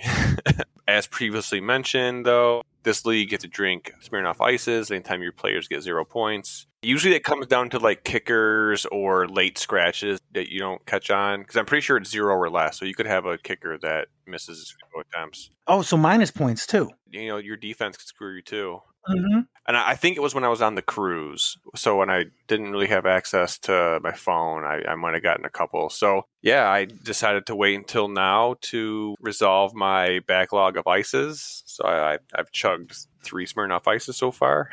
You have to do them on video? I have videoed them. Not that it's just me chugging a Smirnoff, but maybe I'll post them on the Facebook post when this gets uploaded. Well, I almost made playoffs in that league, and I avoided dead last in the loser bracket, but no one really gives a shit about the loser bracket anyways. In my league with Brian Pickersmith, kind of a similar story. I think I finished like 6th place regular season, but only, I don't know how to see this really quick. I came in 7th in the regular season, so obviously did not make the playoffs. I don't even know how the playoffs went for that, but apparently, I think I came in 5th overall with the playoffs, so I'm not getting ice. 10-team league? 10-team league, yeah, both keeper leagues. I probably should have been paying more attention in the late season as far as picking up some IR people or whatever they're both keeper leagues, but whatever. Is this Yahoo? The one Brian is with Yahoo, yes. The other, my other league is with Sleeper. So you play the regular season. Now you could lose every game and get into a consolation bracket and then win the consolation bracket, theoretically, right? Yeah.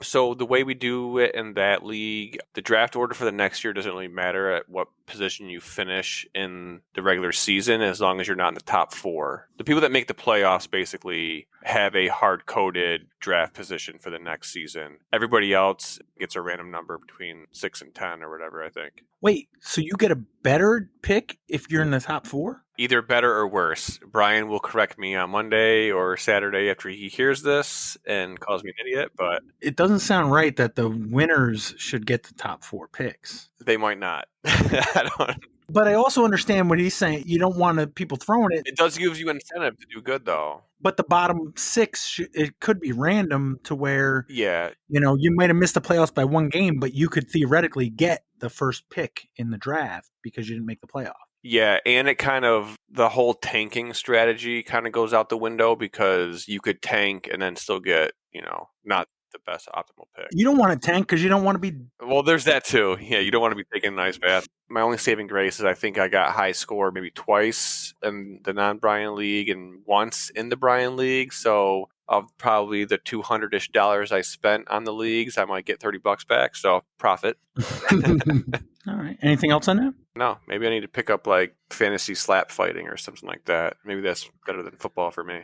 And so getting my ass kicked in fantasy football and the Jets sucking ass again. I have watched very little football this year, especially in the last 4 weeks. Let me ask you, as a Jet fan, do you want Aaron Rodgers back next year, even if they draft a young quarterback? I don't really keep up with everything.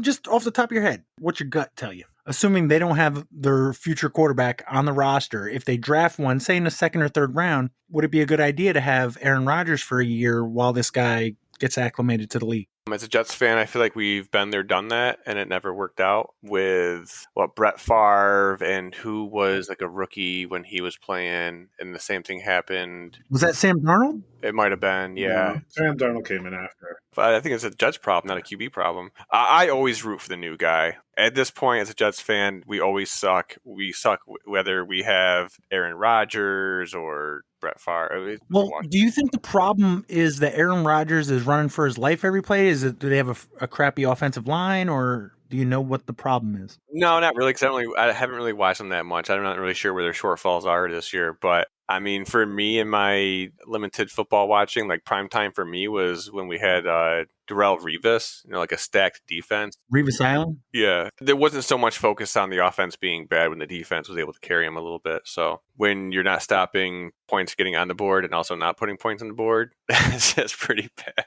That was what they were supposed to be this year anyway. Yeah. The defense was supposed to be just like that, and they still suck. So, yeah. Only because I'm being requested. Kyle Hirsch messaged me and said to give him a shout out. So there you go. There's your shout out. Got him. You should message him back and tell him you already got one if you show up to First Trax. Yeah. Ooh, That's a good point. Yeah, why does he get a shout out? What did he do? Shout out portion of the show? Because he asked. That's sometimes. You know what? I will make sure that I go back and edit this out if he's not at First Trax. Ask him There if you his go. name is Patreon subscriber. Kyle Hirsch. And become a $5 Patreon member. Jaimen, who's the guy who was in Pittsburgh last year but played for the Eagles this year? And he started this week because Hurts is hurt. I don't know. Is it Mason Rudolph? I don't know. Or Kenny Pickett? Yeah, Pickett. Okay.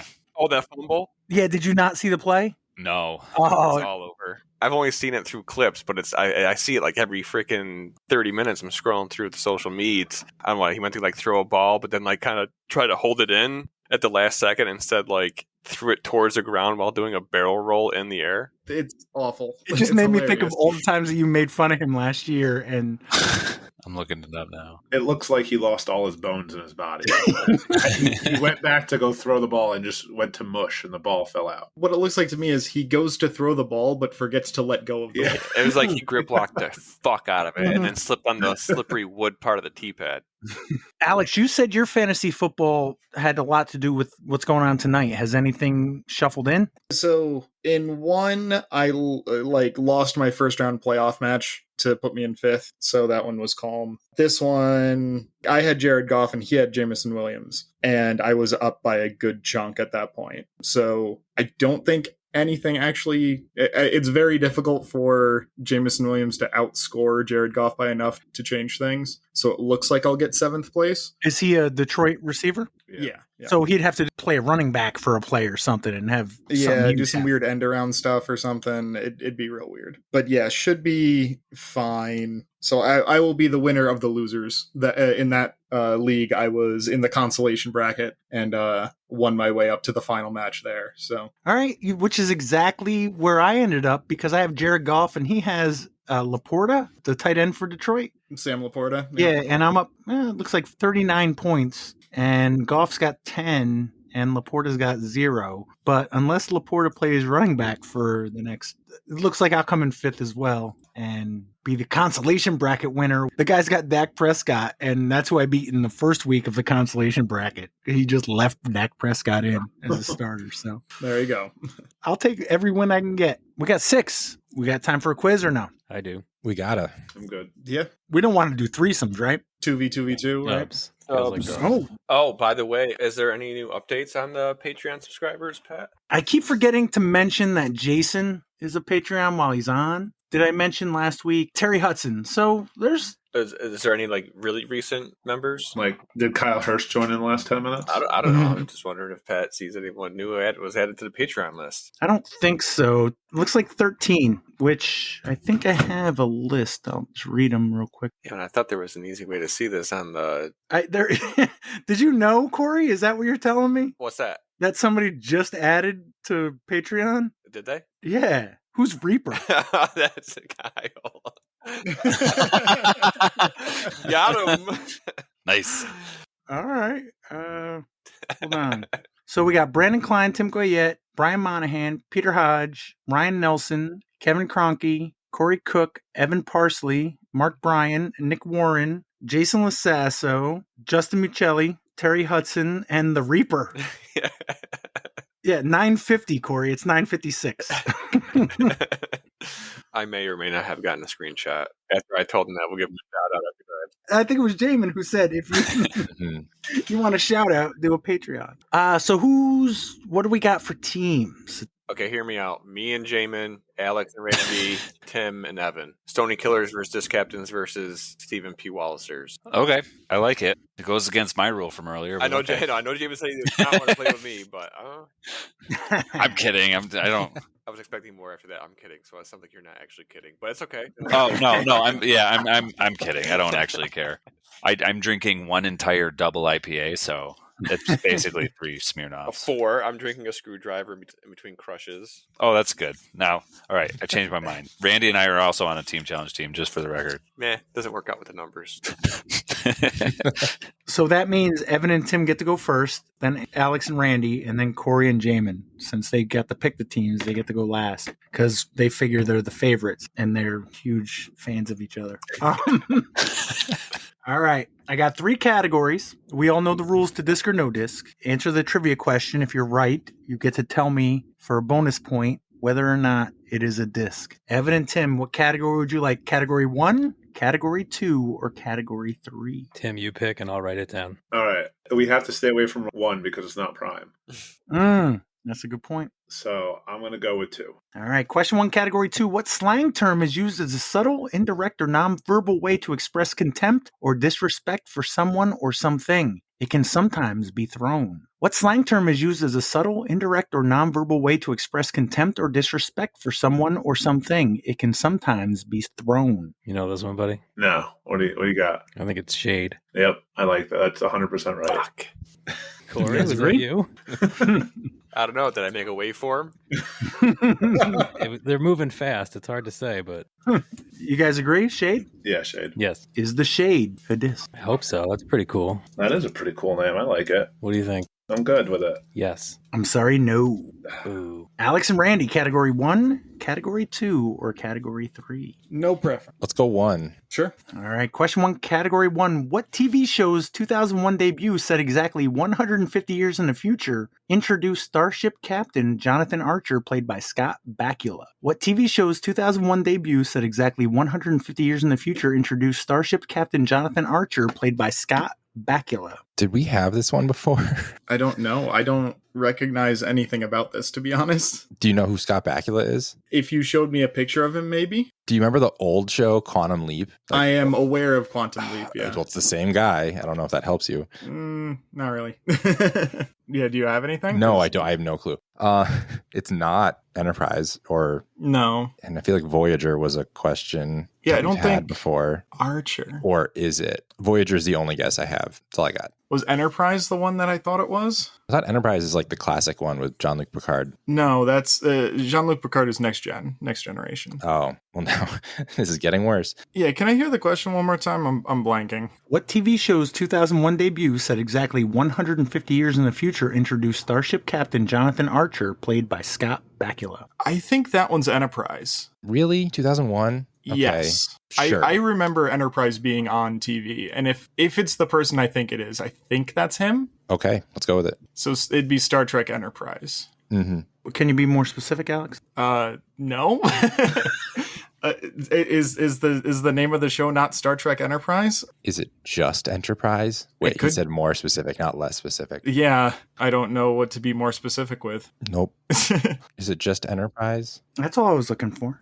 Oh, I thought the name of the show was Star Trek Enterprise. That's why I asked you to be more specific. Going Enterprise? we're Sure. going with Enterprise. Yes. Yes, I'm gonna go with yes. Is the Enterprise in this? I'm not trying to be difficult.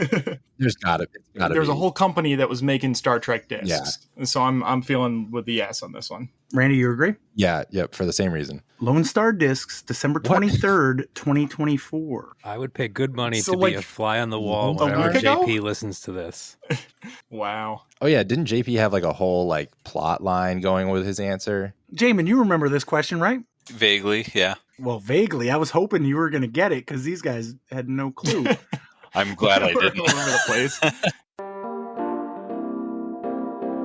All right. Question 2, Category 1. What TV show's 2001 debut, set exactly 150 years in the future, introduced Starship Captain Jonathan Archer, played by Scott Bakula? I just want to say I was 1, but it feels like a Star Trek. I'm pretty sure Captain Archer was the name of a Star Trek captain. Okay. Which one? So it's not Next Generation. It's not the original. It's not Voyager. I'm trying to think of which ones would sound like good disc names. And honestly, the only ones that I know are the ones that you're saying. Voyager sounds like a disc name. Well, Voyager was... That's earlier? No, that was a different captain. That was Jane... What was her last name? It's not Voyager. Enterprise... But no, that wasn't...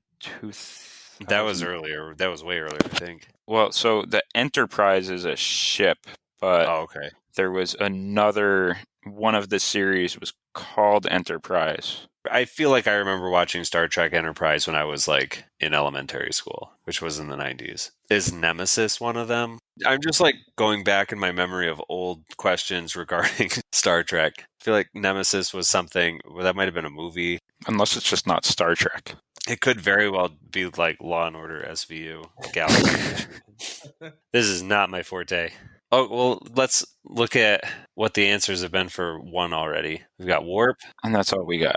Okay, Warp. What's something else to do with traveling? Voyager? I'm telling you, it's not Voyager. Okay, yeah, that's fair. Yeah, I mean, I have no idea. I'm just trying to narrow it down get some kind of a... We could just say Enterprise. Okay, that sounds good. That might be newer than 2001, but that's the only other one I can come up with right now. I know there's more, but Yeah. I'm blanking on it. That's all right. I'm not coming up with anything useful. Let's go with Enterprise. You guys good? Yeah. Is the Enterprise a disc? Nice. Good job, JP. Sorry I tried to talk you out of it. No, that's fine. I'm telling you, not Voyager. Is the Enterprise a disc? I think it is. I feel like I remember this one being a disc. It feels like it should be. I can say yeah on that. Okay, yeah. Of course it is. I'm sorry, no. Wow. Hey, we're on the board, though.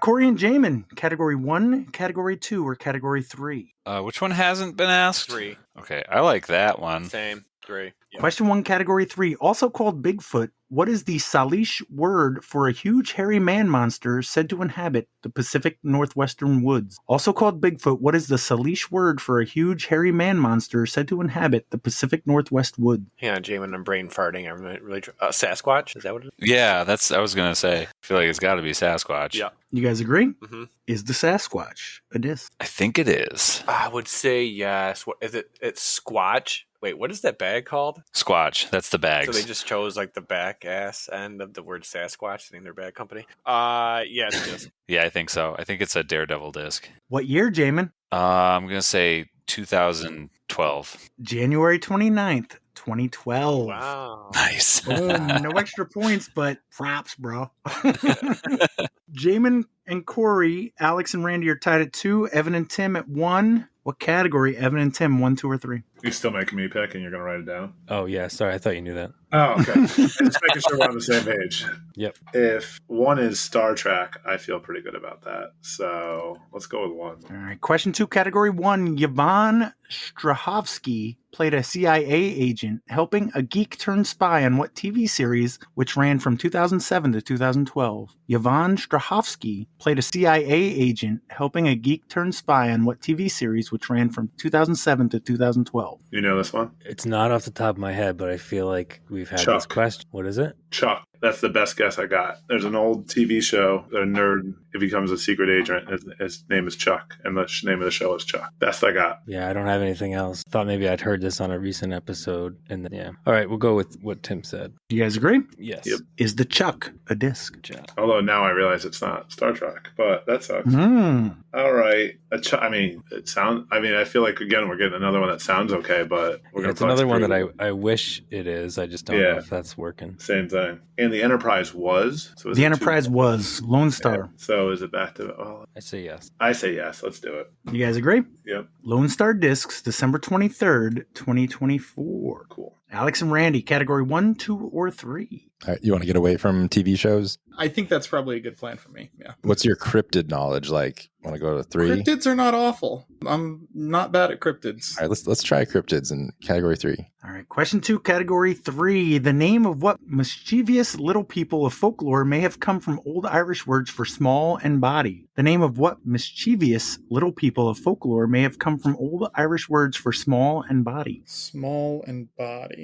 Like I've got a lot that are coming up. To, Yeah, like gnome is what jumped out first. Yeah, like gnome, yes, but I feel like it's got to be more of a word because if it's coming from small and body. Oh yeah, it's like root of the word. Halfling is a small person. Yeah, I don't think that's it. Hobbit's a small one. The name of what mischievous little people of folklore may have come from the Old Irish words for small and body? You know, any old Irish words? Leprechaun. That makes way more sense. Yeah, let's go with that. Yeah, yeah, let's do leprechaun. Is the leprechaun a disc? It was almost a shepherd all over again. Oh, come on. This wasn't that bad. we all figured it. It almost was. So It bad almost that was. I was going to click the hands up because I thought it was that obvious. I thought Corey was Is the leprechaun a disc? Yes. I think yes. I think so. Yes. Let's go with yes. Unless Jaimen disagrees, I have no. Oh. Not that I know of. Okay, well, that's good. Just as a quick aside, my score is definitely wrong. Does anyone have the scores so I can fix it? 3, 3, and 2. Yeah, Evan and Tim at 3. You guys just got to 3, and Jaimen and Corey are at 2, but they got the next question. Okay, cool. Jaimen and Corey, category 1, 2, or 3? We did 3 last time? We did 3 last time. So I don't know if number 1 is like mid-2000s TV series, which I don't know how well we'll do, or unless the answer is like, I don't even know what's playing back then.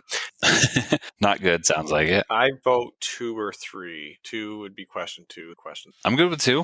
We can give it a try. All right. Question 2, category 2. What word is an American slang term that means something that is great, huge, awesome, or the best? It is often used as an adjective to describe positive qualities, but it can also be used to indicate intensity. What word is an American slang term that means something is great, huge, awesome, or the best? It is often used as an adjective to describe positive qualities, but it can also be used to indicate intensity. You think you know it, Corey? Do you have an idea? I do. What's your guess? Epic. Ooh, my first thought was fire, but I don't think epic. Fire with intense. Well, no, I guess it does, but Not big, though. I think that was Yeah. big. I think I like epic better than fire. I just know like kids these days like saying that shit's fire, bro. I like epic better than a fire, though. yeah, I feel like it is also a disc.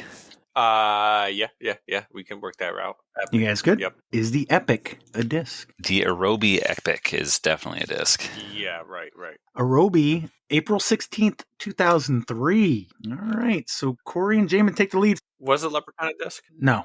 Figures. Evan and Tim, category 1, 2, or 3. 2 questions have been used in each category. Ev, how do you feel about TV shows? I support them. I feel better there than the other two. So we'll go 1. All right. Question 3, category 1. A San Francisco detective solved crimes on what TV show despite his obsessive compulsive disorder sometimes getting in the way? A San Francisco detective solved crimes on what TV show despite his obsessive compulsive disorder sometimes getting in the way? You got that? Yeah. Yeah, it's Monk. Yeah, my father's a big fan of the show Monk. Is the Monk a disc? Ugh. Again, I'm going to say the same thing. I hope it is, as a Thelonious Monk fan, if nothing else. All right, I'll go with you on that one. Yes. Saying yes, it is? Yeah. I'm sorry, no. But you are tied for the lead. Alex and Randy, what category? 1, 2, or 3? My instinct is go back to cryptids. Yeah, folklore, animal things. Yep. Here we You go. guys are fucking nerd cryptids. Let's go to cryptids. All right, question 3, category 3. First described in Nepal in 1832, what monster was said to be a wild man that moved erectly and was covered in long dark hair? First described in Nepal in 1832, what monster was said to be a wild man that moved erectly and was covered in long dark hair? Yeti? Yeah, I normally think of Yetis as like lighter colored hair, but Nepal definitely makes me think Yeti. Yeah, no, I think that's it. Yeah, You guys yeah, good? I'm happy with Yeti. Is the Yeti a disc? I want to say yes, but I'm sort of thinking of the Yeti AVR. Yeah, So I don't know if it's a standalone disc. I don't think it is. Do I actually not think it is? I don't know. I don't even know. I'm a sucker for like short names for stuff. It feels like a good name for a disc. I'm Yeah. happy saying yes. Let's go yes. Yeah. You guys agree? Yep. Mhm. Can you explain what you mean with Innova? Oh, it's just like the JK AVR. Like Yeti is Jay Redding is his real name. Is that right? Yeah, J. Yeti Redding. Yeah, it's his like the name he goes by, your nickname, whatever. So like there's a Yeti mold AVR. Oh, well, that's good to know because Daredevil Discs, June 5th, 2012. Nice. Still got there. Everybody's tied at 4, but Corey and Jaimen have a question in the hole. What category? 1, 2, or 3? Want to go for all 3 of them? You want to go to 1? I don't know. It adds some symmetry to it. We can stay in the ones that we're good at if you want. Did I screw up the scores again? I think we're up by 1, right? Yeah, I have Alex you guys is at 5 also. Yeah. Oh, you got him at 5? Yeah, because we did say yes for Yeti. That I didn't miss, but I must have missed one previous. But if everybody else has it, Yeah, there's 13 total points. So what do you want, Corey? I like category 1 for the nostalgia, but I'm going to be honest, I wouldn't have gotten any of those answers right. And Monk is a show I maybe kind of watch. I'm just guessing maybe the next answer might be Scrubs. is the I would hope Scrubs so. a disc? Yeah, that's fair. I think that counts, Pat, as his guess. Mm. Yeah, we're going to flip it on its We've head. never had anybody answer the question before it was even asked. I would rank them 2, 3, 1 as far as my ability to possibly answer the question correctly. I don't know how you feel. All right, let's go to 2 then. Okay, 2 it is. All right. Question 3, category 2. What slang term is used to mean actually when you want to say that you think something is very surprising or difficult to believe? It is also used to describe a noun that is of a particularly excellent quality. What slang term is used to mean actually when you want to say that you think something is very surprising or difficult to believe? It is also used to describe a noun that is of a particularly excellent quality. Oh, would that be legit? I'm not going to be honest. I'm not going to vote to go to 2 anymore because it makes my brain melt. Yeah, right. It's like, yeah. I would rather fumble a 2000 TV show question. Can you ask it one more time and then we'll probably just go with Jaimen's answer? What slang term is used to mean actually when you want to say that you think something is very surprising or difficult to believe? It is also used to describe a noun that is of a particularly excellent quality. I both like legit and don't like legit at the same time. Right. The actually part, I'm having a hard time fathoming using the word legit for that, but the rest of it kind of fits. Yeah, it's not perfect, but it's like I can't really think of anything else. I mean, we can keep chewing on it. What would be a response to like whether or not something is? I was going to say legit. Yeah. You know. Like it fits the surprising part, kind of. But like describing something that's of quality, it would be a legitimate. Yep, I like it. I definitely like it for that part. When would you say something other than actually? Like, is that legit? Actually. Like, is that real? Oh, yeah, using it in a sentence helps. Yep. Yeah, technically is like the only time I could think of using the word actually, but it doesn't fit the rest. So, yeah, I'm down with legit. Is the legit a disc? Okay, I I was also going to say that it sounds like a terrible disc name. Like, I don't know why you. It does. So But I kind of. What about? Do you think it's like a hooligan disc? they are kind of a meme company. I just don't know if they're memey enough to name it legit. Like, maybe if they had a whole line of dumb slang words, I can't think of legit fitting at all. Isn't one of their discs called the Yeet? Yeah, but you kind of yeet a disc. Yeah, one that's kinda fair. makes sense. I want to say no for legit. All right, I'm game. You guys agree? Yeah. You are correct. Okay. Good work. Nice. So that means halfway through, Corey and Jaimen are at 6, Alex and Randy at 5, Evan and Tim at 4. Evan and Tim, what category would you like? We'll stick with 1. All right. Question 4, category 1. J.J. Abrams said he created what Jennifer Garner series by thinking, what if Felicity was a spy? J.J. Abrams said he created what Jennifer Garner series by thinking, what if Felicity was a spy? I think it's Alias. Yep, you're right. You guys agree? Yes. Yes. Is the Alias a disc? I don't know.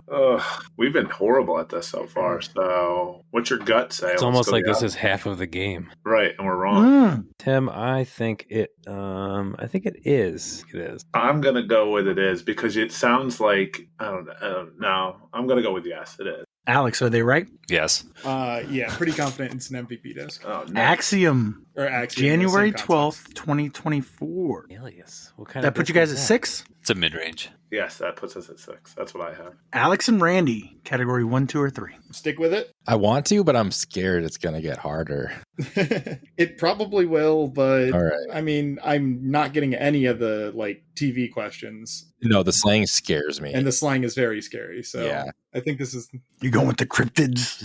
the cryptids. All right. Question 4, category 3. In mythology, what creature who had the head and wings of an eagle and the body of a lion guarded the Scythians' gold? In mythology, what creature who had the head and wings of an eagle and body of a lion guarded the Scythians' gold? It's just a griffin, right? Yeah, Griffin. You guys agree? Yes. Is Yeah. the griffin a disc? That's a very good disc name to not exist yet. That's what I was thinking too. I was like, it sounds good, but I never heard of it. You want to go no? I don't know. I've never heard of it, but that feels like one of the first things to go. It's like a flying creature. It's mythological. Yeah, it's half bird. A lot of bird discs. And my instinct is go yes. That's what I would like to go, unless you can talk me out of it. No, we can go yes. All right, sounds good. You guys agree? Yeah. Innova Champion Discs, September 22nd, 1993. Whoa. Yeah. Shit. All right. Corey and Jaimen, 1, 2, or 3. Okay, so have you known any of the answers to 1? I knew Alias. Have you known all the answers to 3? If I had thought about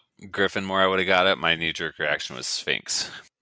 I would not have gotten Yeti. I mean, you've been doing good on 2. I've only known Shade, but I'm fine with any of them. I feel like that's the only time in my life that I did watch TV. So if I'm ever going to get a TV question right, it's going to be those. okay, let's do 1 then.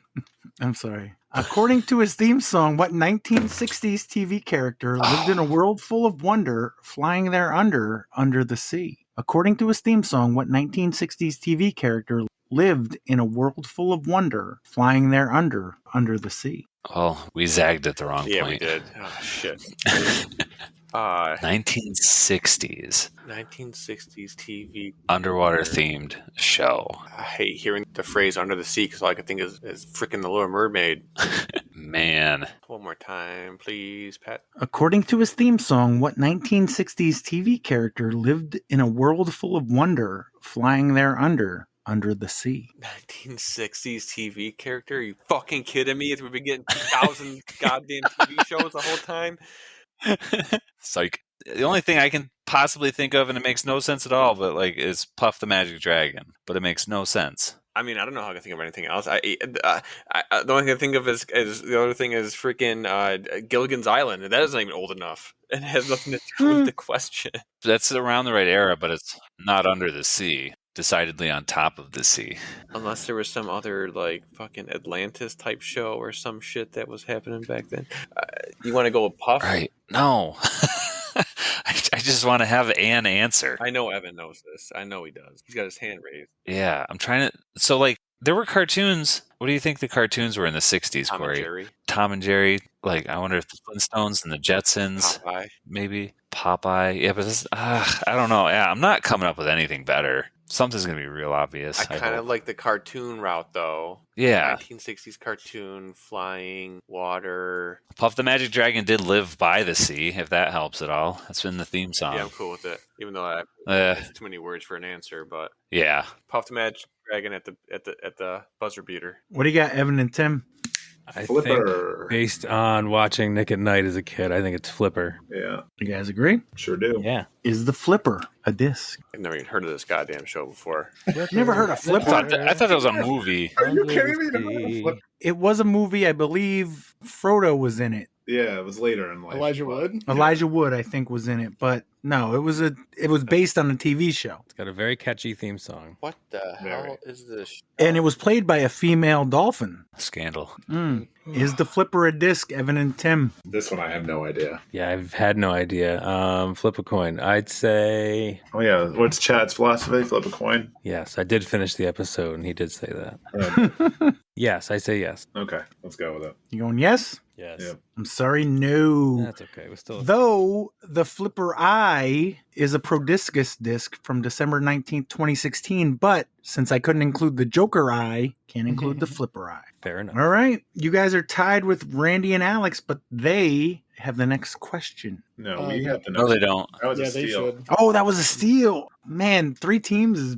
It's hard. It's hard. No, I love it. Evan and Tim, category 1, 2, or 3. You could possibly take the lead. You're still driving, buddy. All right, good, because words are really bad for me. So we're going to go with 3. All right. Question 5, category 3. From the Hebrew for beast, what word for something monstrous in size comes from the name of a powerful grass-eating beast in the book of Job? From the Hebrew for beasts, what word for something monstrous in size comes from the name of a powerful grass-eating beast in the book of Job? I do have a guess. Good, because I don't. Just want to think in case Yeah. that's. Grass. I want to talk myself out of it. Yeah. I think it's behemoth, but I don't know if that's. I think that's biblical, but I don't know if that's like a seat. But I think that's the best I'm coming up with. So I say behemoth Yeah, I'm not coming up with anything better than that. because that means like something really big, right? If you It heard does, that, yeah. you'd think it was like big. Man, Has anybody ever called you that? a few times. Yeah. Yeah. So a few yeah. times. So you get it. Understandable. I mean, Pat really went with the last question to be the hardest out of that whole group. Well, that's the next to last question. The one after is, This is I the think, even penultimate harder. question. All right, yeah, let's go with behemoth. You guys good? Yeah. You Is the behemoth a disc? have your clutch. Thanks. It was a biblical word, right, Pat? Book of Job. Yeah. So that's 7 years of Catholic school right there. There you go. Mhm. Nice. I think that's a disc. I don't know why, but I think it is. You were right the first time, so I'll follow you again. You guys agree? Remix Disc Golf, March 27th, 2003. Oh yeah. Do you guys know about Remix Disc? No. Remix. It's MVP, right? It's MVP manufactured. It's ThoughtSpace and Mint molds that they sell under different names. No. Yeah, there you go. All right, Alex and Randy, 1, 2, or 3. I definitely don't want to finish out 1. I could see finishing out 3 or going to 2. I don't like 2, but we're going to end up doing a 2 question at some point. So do we want to do it sooner and then abandon the 3 or Yes. I am up for whatever. So if you're feeling it, let's do it. Yeah, let's do it. Question 4, category 2. What slang term means to reject someone's romantic or sexual advances in a non-confrontational way? Related to ghosting, it can also mean to dodge a situation or break up with someone you aren't in a relationship with. What slang term means to reject someone's romantic or sexual advances in a non-confrontational way? Related to ghosting, it can also mean to dodge a situation or break up with someone you aren't in a relationship with. I have a guess. Good, because I wrote down ghost after the first sentence, and then he was like related to ghosting. So what do you got, Alex? It's like swerve or curve. I think it's Ooh. swerve. I think it's curve. Could be curve. It easily could be curve. Yeah. That's better than anything I'm going to think of. Sure, let's do it. You guys good? Yep, Is the curve a disc? that was good. I had no clue. I want to say yeah, right? Yeah, I think it is. I don't know. I feel good about saying yes. Let's go yes. I'm sorry, no. Dang Oh it. no. Corey and Jaimen, 1, 2, or 3. There is still a question in each category. I almost want to go to 3 at this point, but now I'm scared of all of yeah. The them. last answer for 1 is definitely going to be Scrubs, but we'll go with 3 or House. Do you want to go to 1? No, Okay. You want to go to 3? I think so. All right. Question 6, category 3. Canada's equivalent to Loch Ness Monster. What is the name of the legendary lake monster said to inhabit Okanagan Lake in British Columbia. Canada's equivalent to Loch Ness Monster, what is the name of the legendary lake monster said to inhabit Okanagan Lake in British Columbia? Can you spell that? Okanagan Lake. That didn't help at Canada's all. equivalent to the Loch Ness Monster, what is the name of the legendary lake monster said to inhabit Okanagan Lake in British Columbia? It's not Godzilla, right? Nope, that's in a lake in Japan. What's up with freaking lakes spawning large monsters? I don't have the slightest clue. Could it be like just Oki? I was trying to think of some word to play off the town name. Well, yeah, like the Loch Ness Monster is Nessie, right? British Columbia, that is not like a French-Canadian province, right? We don't think of like some French-y name. I'm going to say no. Yeah, I was just going to say like Oki. Like, is it like Nessie, Oki? I don't know. I don't like it. Yeah, I like it. What the heck are we going to... This is one that I feel like is not going to get pulled out of anywhere. Yeah, I can't use the sentence to come up with a word other than Oki or something like that. So, Oki. Oki. What do you got, Evan and Tim? Oh, that'd have been so clutch, though. Can you imagine? Tim, I have no idea. Can I hear it one more time? Canada's equivalent to the Loch Ness Monster, what is the name of the legendary lake monster said to inhabit Okanagan Lake in British Columbia? I have something, but I don't think it's the name. It's not the name of the creature. I think it's like the Loch Ness version of the... Isn't it? If you got nothing, I'll just... There's an Ogopogo. Is that the name of it? Or is that the creatures? I don't know. That's what I'm going with. I love that. Ogopogo. You guys agree? Yeah. Definitely. Is the Ogopogo No way. a disc? Where did you pull that out of? Like, that's why this whole... The behemoth thing was the only one I didn't have a clue. Like, these folklore things are kind of fun. Like, mythology and the folklore stuff, I'm a nerd, so... Yeah, we could tell. That's true. I will vouch for that. I've spent a lot of time with Tim. He is a big nerd. Literally and figuratively. Oh, that's a terrible disc name, right? Yeah, so probably it is. It probably is. I'm going to throw my Ogopogo. All right, let's say no. Yeah, let's go now. Daredevil Discs, October 31st, Come on, man. 2014. No, I Randy, have I'm to buy glad we one. didn't go with that one. Oh yeah, dude, I had no clue. But that was a steal. Final round. I got Evan and Tim at 10, Alex and Randy at 8, Corey and Jaimen at 6. That's what I got. So theoretically, though, everybody has a Yeah. chance to win. 3 more questions, Bill. Evan and Tim, category 1 or 2. I have not known any of the ones in 2, so we're going to stick with 1. I've known. Right? Well, okay. I was If you iffy wanna- on 2, but I've All right. known the other ones. I'd say whatever you want. You're doing great. Okay, let's go 1 because I've been doing... let's go 1. Strong. Final question, category 1. What 2024 TV series follows a skilled survivalist who earns his living by assisting law enforcement and private citizens in exchange for reward money? What 2024 TV series follows a skilled survivalist who earns his living by assisting law enforcement and private citizens in exchange for reward money? We've reached the time where I don't watch TV anymore. Yeah, I was gonna say I don't watch any contemporary TV. I have no idea. Not a clue. I wanted to throw out a random one from... I thought it was going to be something else until I heard 2024. What, Bear Grylls? Yep, that's exactly where I was going. I want to see this dude piss in a snakeskin and wrap it around his forehead Yep. inside of a camel carcass, eating a Snickers. 24 survival. I got nothing. It's probably the something, right? So Dog the bounty hunter. yeah, the hunter. Yeah, whatever. It's fine. The hunter. You guys good? Yeah. Alex and Randy, what 2024 TV series follows a skilled survivalist who earned his living by assisting law enforcement and private citizens in exchange for reward money? I have no clue. Nope, I got nothing. You could tie if you get both right. That didn't help. Something like a bounty hunter. It's like really nice guy. Yeah. Survivalist. So he's like a loner or Just a chill guy. just a chill guy. What about Coyote? Sure. Okay, let's send it. What do you got, Corey and Jaimen? Can we hear the question one more time? What 2024 TV series follows a skilled survivalist who earns his living by assisting law enforcement and private citizens in exchange for reward money? You don't have an idea? None. Yeah, me neither. I kind of like the Dog the Bounty Hunter route. I have no idea what that dude's legal status is or what he's doing these days anymore. I feel like it's closer to Bear. I think that's more the right answer because he's the skilled survivalist, Yeah, right? but- Dog the Bounty Hunter looks like he can't get anywhere without a can of hairspray. Okay, you're right. I did have that thought. I forgot. I convinced myself to not go for Dog. Same reason. But I don't know if that Bear Grills has earned his living helping law enforcement. Was the answer going to be the name of a show or the skilled survivalist name? What was the first half of the question, Pat? Just the first half? What 2024 TV series followed a skilled survivalist who earned his living by assisting law enforcement? Okay, so a TV series. I don't know. Yeah, let's just say Bear Grylls. Let's just say Bear. You go with that, Corey? Yeah. All right. I understood this was a tough one, but I thought you could get it without knowing. Tracker. Yeah. That does make sense. Discraft, June 19th, 2005. All right. All right. Can still tie it up. Evan and Tim at 10. Alex and Randy at 8. Corey and Jaimen at 6. Alex and Randy, question 5. Category 2. What slang term is used to describe someone's coolness, perceived power, or ability? It is a way to compliment someone's it factor or cool energy. It can also be used to describe someone who is so cool that their presence is felt when they enter a room. What slang term is used to describe someone's coolness, perceived power, or ability? It is a way to compliment someone's it factor or cool energy. It can also be used to describe someone who is so cool that their presence is felt when they enter a room. Is that aura? Yeah, I wrote down vibe and aura. Want to go with aura? Yeah, like vibe feels slightly outdated. Yeah.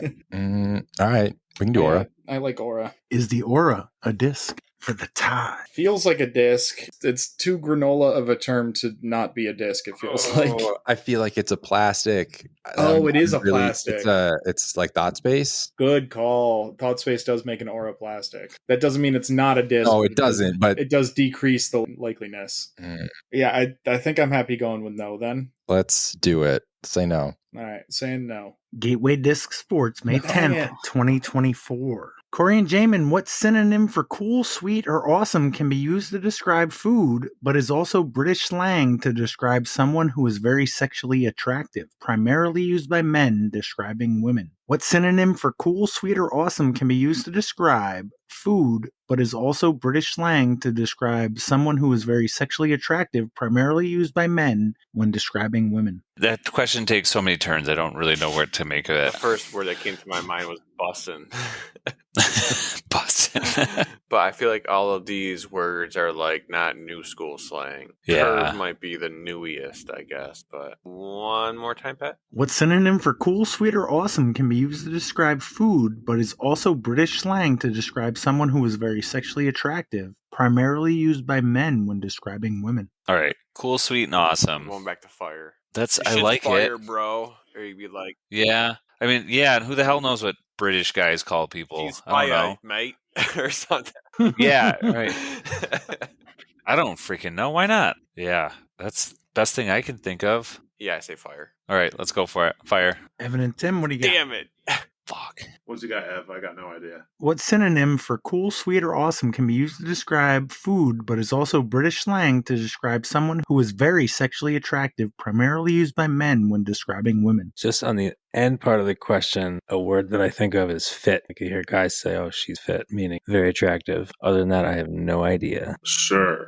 And steal, and I think it's less. Well, if we don't get it, it goes to Randy. You guys have already won, right? No. Not if No. Alex and Randy can Yeah, steal. Alex and Randy can steal it afterwards. They win. Oh, I forgot about that part. Yeah. Oh, well, then in that case, I still don't have any better guesses. Sorry. Saying they're fit. It doesn't really fit the other part of the question. No it pun doesn't. intended. Sweet, awesome. Cool, sweet, or awesome can be used to describe food, but is also British slang to describe someone who is very sexually attractive, primarily used by men when describing women. Hot? I don't know if that's cool, sweet, or awesome. Fancy? I don't know. Fancy? Doesn't Let's make any talk. sense. No. Man, I don't know. Just pick one. I'm going to go with hot. I don't know. It describes food and and attractive people. I don't know. That's not British, though. But yeah, we'll go with that. Hot. Hot. What do you got, Alex and Randy? I don't know.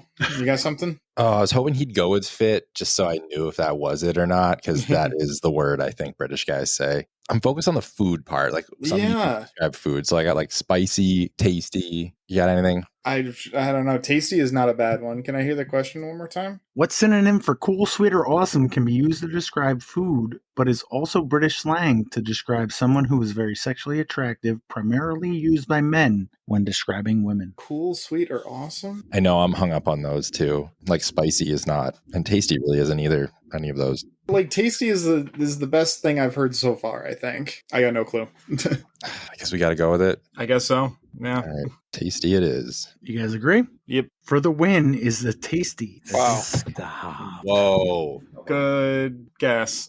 Tasty does not seem like a good disc name. No, let's go no. All right. Calm it down. We'll say no. Clefa Discs, February Dang it. 2nd, 2023. I mean, I don't mind leaving it as a tie. All right. I will sleep fine with a tie. We did Yeah. both beat Jaimen and Corey, so there's Yeah. that. Hey.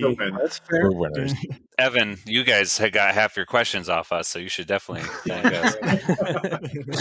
But also, we stepped on the landmines. Yeah, you didn't beat me and Jaimen. You just beat Jaimen. You beat Jaimen in a pile of Smirnoffs. Yeah. This trivia stuff is getting too hard for me. I'm a simpleton that doesn't watch TV. All right. Anything before we go? It was fun at First Trax. To everyone listening, better luck next year. All right. Well, thank you, Corey, Evan, Jason, Tim, Alex, Jaimen, and Randy. And sweet up, Hudson Valley. Thanks, Pat. Thanks, Thanks, Pat. Pat. Thanks, sir. Oh, and happy birthday, Jason Lasasso and Anthony Bohansky. Oh, AB. little bro.